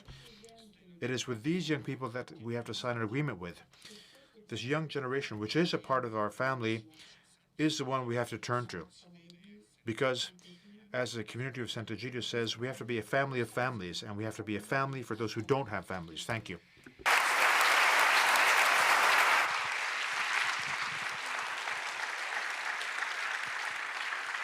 Ringraziamo. Thank you.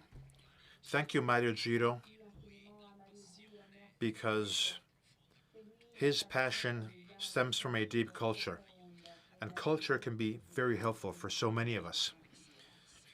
Let's now turn to Peter Alexander Sands, who comes from the UK, although, where is he? There he is.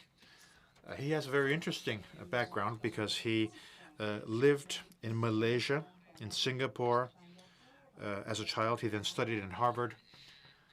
And in 2017, he was appointed head of the Global Fund for the struggle against AIDS, tuberculosis, and malaria, which is something he still does. He was the supervisor of $14 billion in 2019 and $15 billion in 2022. And he broadened the efforts to define the market, which then lowered of tuberculosis. Thanks, sir. Thanks to the cure for its traditional inspiring. I'm feeling a bit intimidated, and I hope your expectations are low for my remarks compared to what you've already heard. I will confine my remarks to health. I am well aware that realizing the full potential of Africa's youth requires more than health. It requires, as Nelson has said and others have said, it requires good governance, it requires economic opportunity, it requires peace, it requires many other aspects. But actually, health is one of the reasons why we're here. It's one of the reasons Africa has so many and such demographic potential, and it's also one of the preconditions of realize the full potential of its young. In July 2001, 24 years ago, so not that long for most people in the room, but well before the birth of most people in Africa, there was a G8 summit here in Italy, in Genoa, hosted by Prime Minister Amato. And top of the agenda of that summit was the health catastrophe in Africa. The year before, AIDS had killed 2.6 million people. HIV, TB, and malaria together were killing more than 5 million people a year. Tens of millions were infected with HIV without access to treatment. 13 million children in the continent were orphans due to losing their parents to AIDS. And that summit and that recognition of the need to act was the genesis of the Global Fund to fight AIDS, TB, and malaria. A unique public-private partnership, a multilateral but outside the UN system, that is now the largest provider of external funding for health in the world, but particularly in Africa. We disperse about $4.5 billion a year. And since its creation in 2002, the Global Fund has reduced the rate of TB and malaria by 63%. It's fashionable nowadays to be skeptical about the benefits of development assistance. And in some areas of development assistance, I think there is room for criticism. But in health, the facts blow away the skepticism. Take Ethiopia. Over the last 2 decades, deaths for children under 5 have dropped by 71%.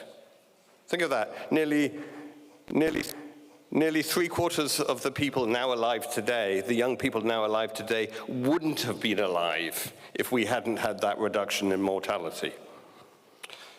Maternal deaths has dropped by 73%, and life expectancy has increased by 16 years from 51 to 67 years. Indeed, across the continent, we have seen increases of life expectancy over this last 2 decades, ranging from 15 to 19 years. To my knowledge, that's the most rapid increase in life expectancy over a large population that we have experienced in human history. It's an extraordinary achievement. And depending on the country, half to 2/3 of that increase in life expectancy has been due to the reduction in mortality from those three diseases, HIV, TB, and malaria. I think it's really hard to be skeptical when you're confronted with such numbers.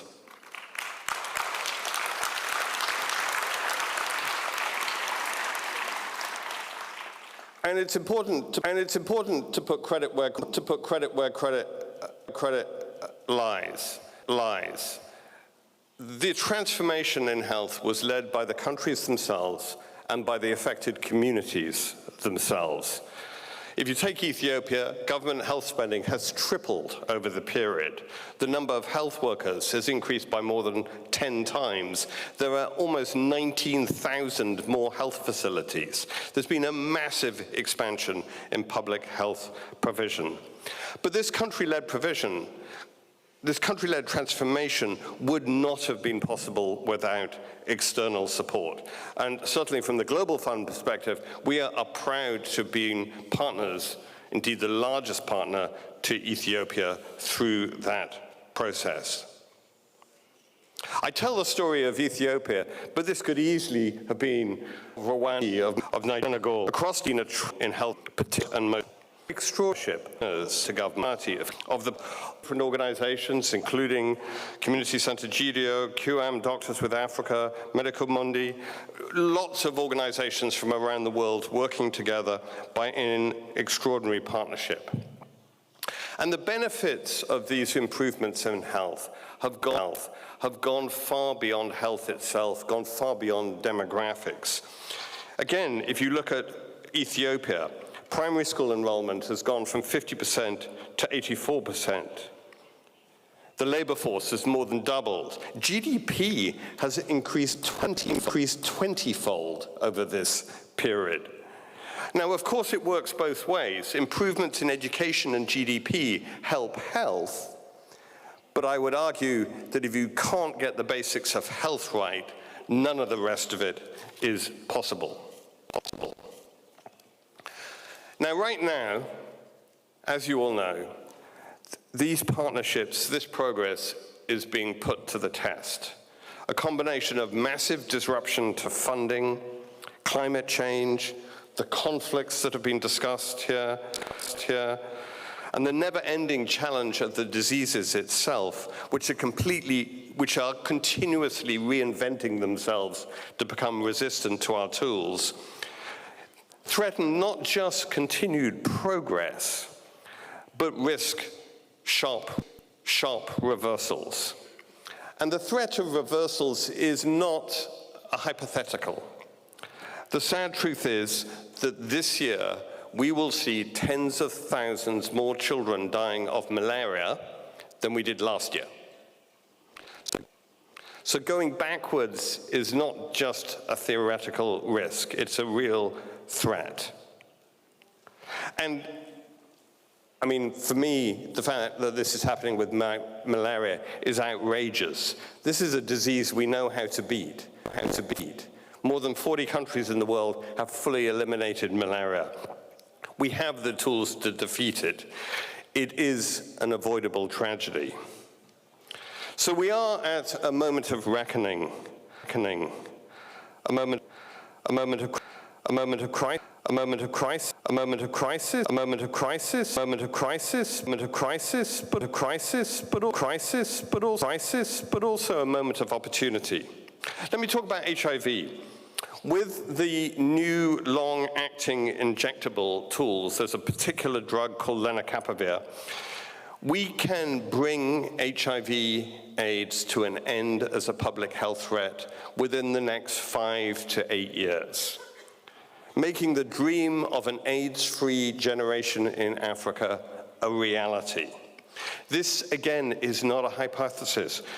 We will have the first deliveries of lenacapavir in Africa, in Eswatini and South Africa, in November, so just a few weeks away.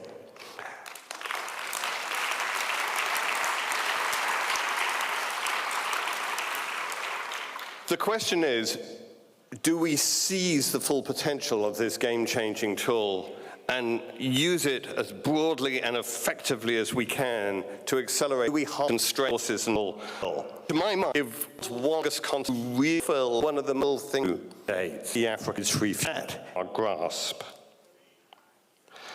On TB, a new wave of innovative molecular and digital X-ray diagnostic tools promise the opportunity to massively expand our ability to identify and therefore treat TB cases. TB is the biggest infectious disease killer in the world, and it has been through human history. But it's also a disease that every single rich country has proved it can overcome. So again, it's a question of money, it's a question of political will. Anybody who is interested in the health of refugees, displaced people, migrants across the continent and elsewhere should be focused on TB, because this is a disease that thrives on people who are stressed, on the move, in crowded circumstances. We know how to deal with it, And then malaria. This is the disease that keeps me awake at night. It plagues the poorest countries in Africa, those most afflicted by conflict, and the people it kills are children under the age of 5 and pregnant women. But again, we know what we need to do. 2 countries this year have been formally certified as having eliminated malaria completely, Timor-Leste and Suriname. We also funded them. When I look at what's different between them and the countries in which we are not making so much progress, it's simple. Roughly twice as much money spent per capita. The tools work if you use them intensively and assertively enough. So, the idea of Africa rising, the idea of Africa fulfilling the full potential of its young people is an extraordinarily exciting prospect. And one that I think is not just exciting for Africa itself, but for the rest of the world. But we must free Africa's young people from the shackles of ill health and infectious disease. And we should do that not by doing it for them or doing it to them, but by giving them the tools, the resources, and by enabling them to do it themselves. And that's exactly what we do.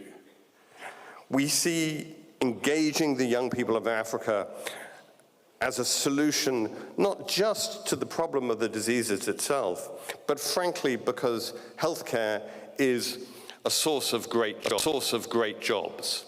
It's a sustainable way of employing hundreds of thousands, if not millions, of young Africans in skilled jobs.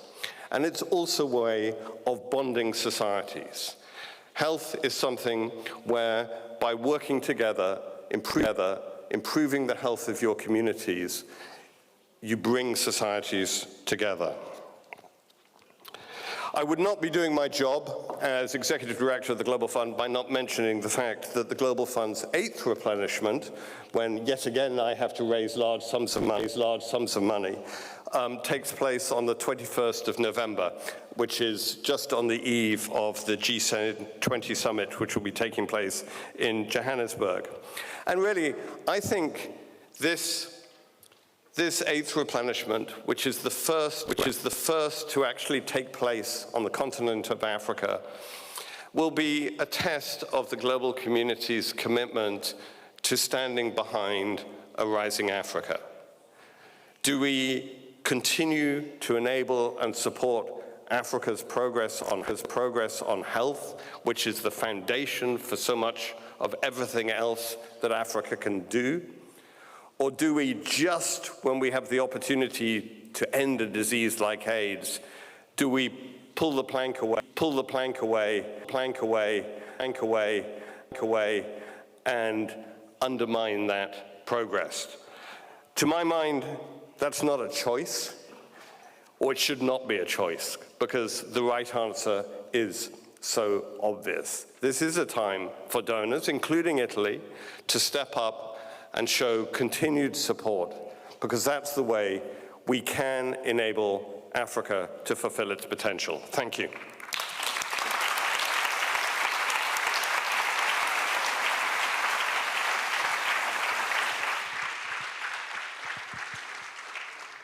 Grazie. And would like to. Thank you for your help. Thank you. Bene, ci sono in realtà molte domande. Well, there are actually many questions. We've got very little time. We can't answer them all or raise all the points that you've shared with us, but I've seen many recurring questions. Fear of certain actors like China, Russia, fear of neo-colonialism in Africa, fear of certain crises, especially from certain countries. The Central African Republic is mentioned in one of the questions, and a few cases of instability. So considering that we have already answered a few of these questions in the presentations that we have just listened to, I would like to hand the floor over to all our speakers, if they are willing to say something or something more on this, or if there's something that would like to point out as a short final remark. Thank you. I don't know who's willing to start. I will leave you freedom, maybe His Eminence. Certains ont exprimé cette. Well, some have expressed this concern. Sometimes Africa is portrayed as being the light for the future. But if we look at how things actually stand, Africa is no light at all. There is a lot of suffering, a lot of misery. In some African countries,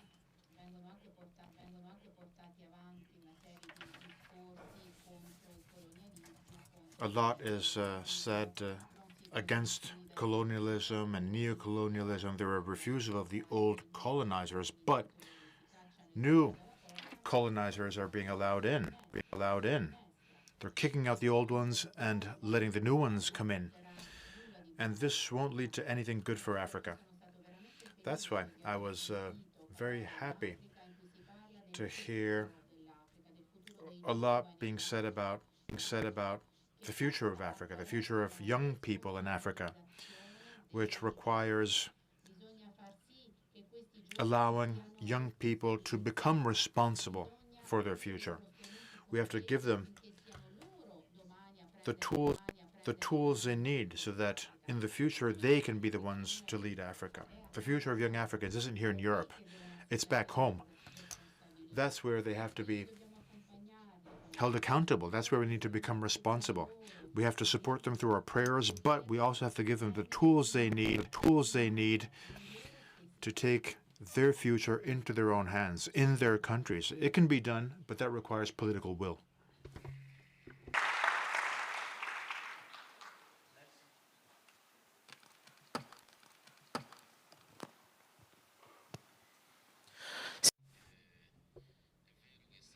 It is true that we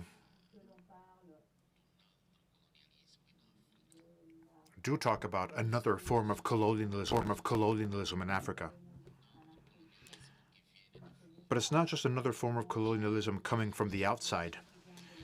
There are also some internal, domestic practices which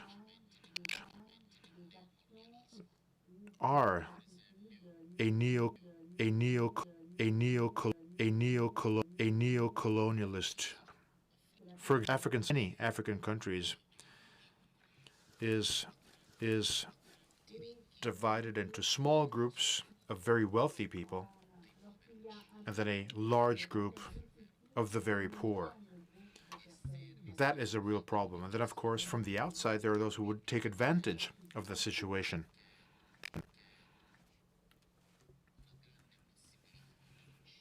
And that's where the West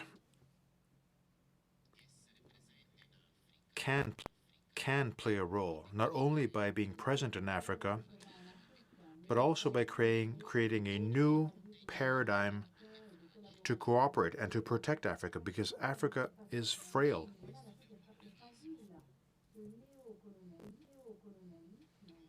This neocolonialism, unfortunately, also has a number of accomplices within African countries.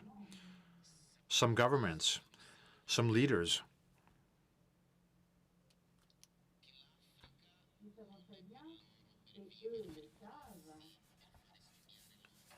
And I'm talking about those who govern us, of course, and often many of them don't think of Africa as a place where they can raise their children, where their children can study.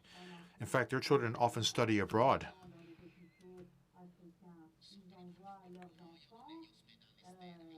And they only come to Africa when they only have to. For example, there are many who think, well, I can't be a minister or a president or a governor if the best clinics are elsewhere. That's something that our African leaders have to be aware of. They have to invest in our continent as a way of guaranteeing the health of young people, the quality of life of their young people, but also for themselves. Sometimes they only come back to their countries when they're dead, and therefore their countries become a graveyard of sorts, and that cannot stand.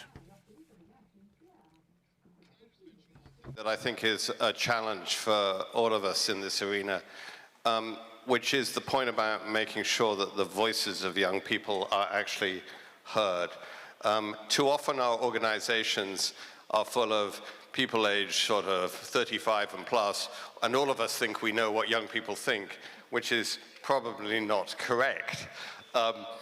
Certainly at the Global Fund, we have been trying to do this by, at the country level, we are encouraging youth organizations to become members of the country coordinating mechanisms that make the decisions on how to use our funds and how to oversee the grant programs.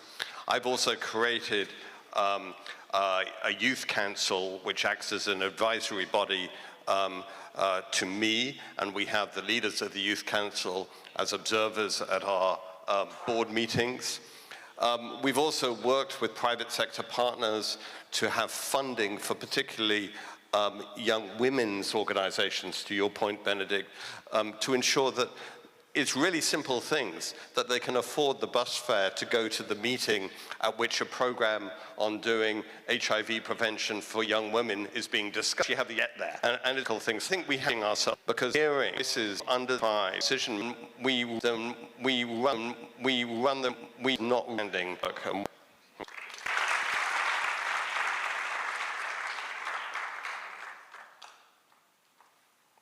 Thank you. There was a question that I was asked. Joseph Cognon, Guinea-Conakry.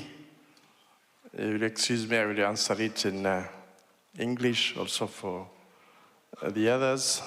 He has a concern that young people are not many in this hall, and how can this, the messages here be reach a great number possible of the youth, will have of communication.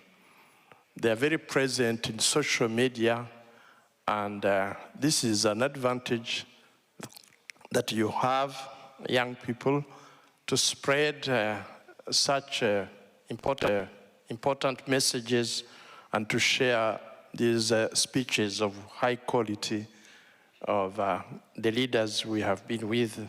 We are together in this meeting. Spread it and discuss us in different areas, especially those that you represent. Secondly, we saw during the pandemic of COVID, in lockdown, how the media, social media helped a lot, even in praying, spreading the good news. The pastoral work that we could do was only on in social media. This showed how important communication, and especially for young people, this is an advantage, great advantage that you have. Lastly, I would like to say about formation and education. Formation and education, particularly for girls in Africa, for girls and women in Africa. Women are pillars of our society. In Rwanda, when after the genocide, you had many widows taking care of thousands of orphans, and women taking care of the families when their husbands either are in prison because of the crimes or are refugees. And also they played a very important role in reconciliation, in the process of reconciliation, such that today the Parliament of Rwanda is greatest majority, they are women, and cabinet and government posts, they are women, of course, when they are well prepared and educated,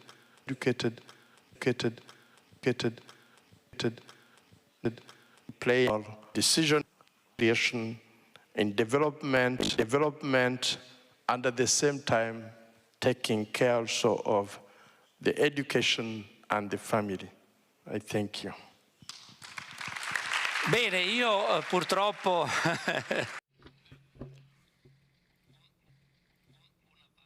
Well, how could we deny allowing women to take the floor? Citation que j'aime beaucoup du philosophe Sioran. I'd like to go back to something the philosopher Sioran has said. He wasn't very optimistic, and he said something wonderful regarding young people. What he said was the fever and the enthusiasm of young people allows us to drop the world's temperature, which means that if we allow young people to catch a cold, the entire world will die due to the cold. Well, we don't have very much time left, although I think that our work, our hope, is very much linked to offering our support to young people in Africa who are working to build a better world. But we're not done yet. We have a surprise for you, something for the enjoyment of everyone here. I'd like to invite His Beatitude Theodore II, Pope and Patriarch of all of Africa, to join us.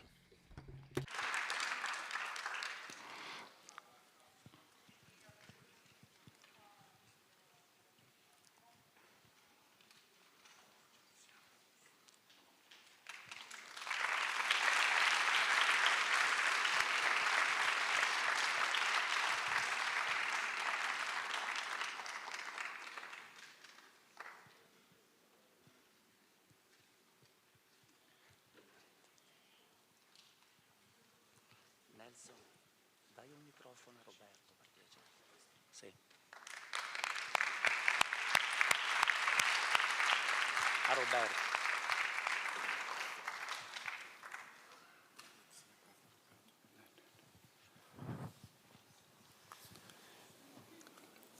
Θέλω να εκφράσω Voglio esprimere την μεγάλη χαρά la mia grande I would like to express my great joy since the time of Alexandria.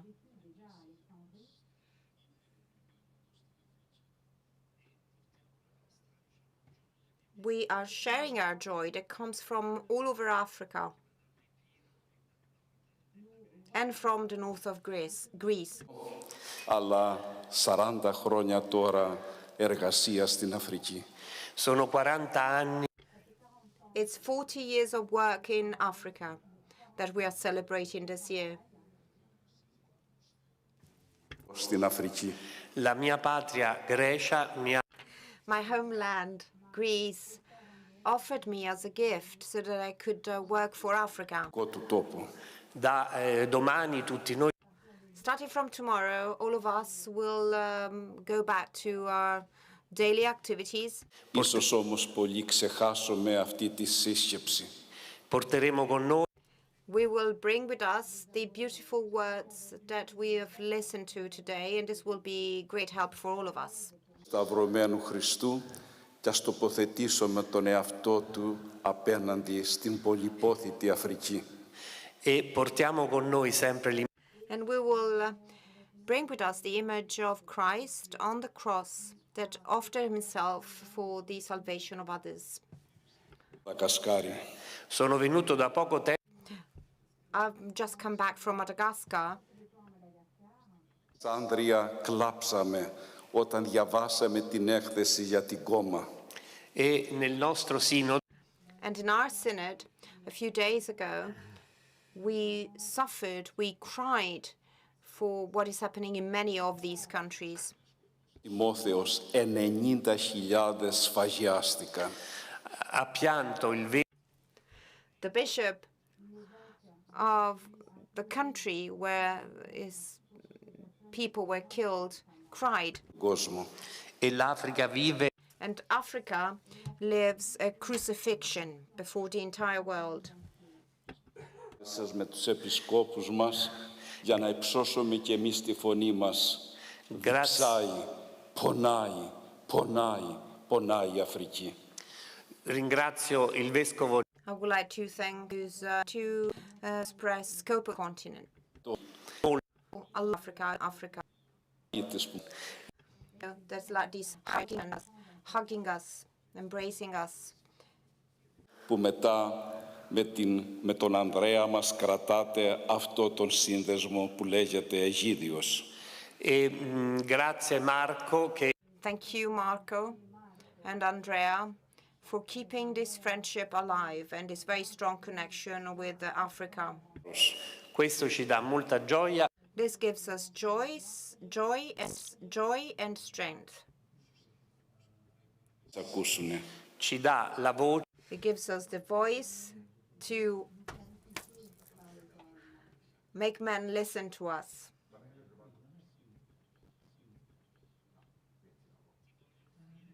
So I would like to present you with a gift, something that comes from Africa, the symbol of the holy mark.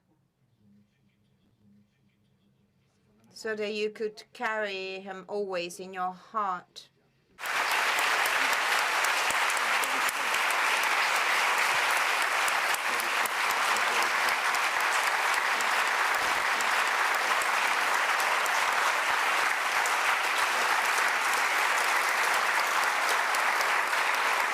Αδέλφια μου, μην ξεχάτε την Αφρική.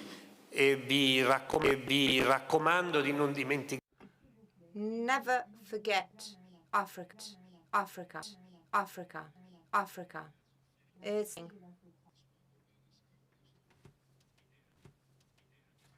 and is also the place where the sun can warm up a frozen heart. May the Lord be with you.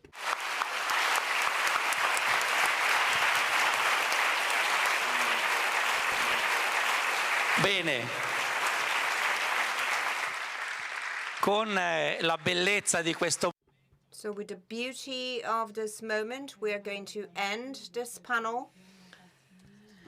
I think there will be a session of photographs right now. So let's see this afternoon at the Colosseum for the closing ceremony that will end this beautiful day. So we'll be there with the Holy Father. Thank you, everyone.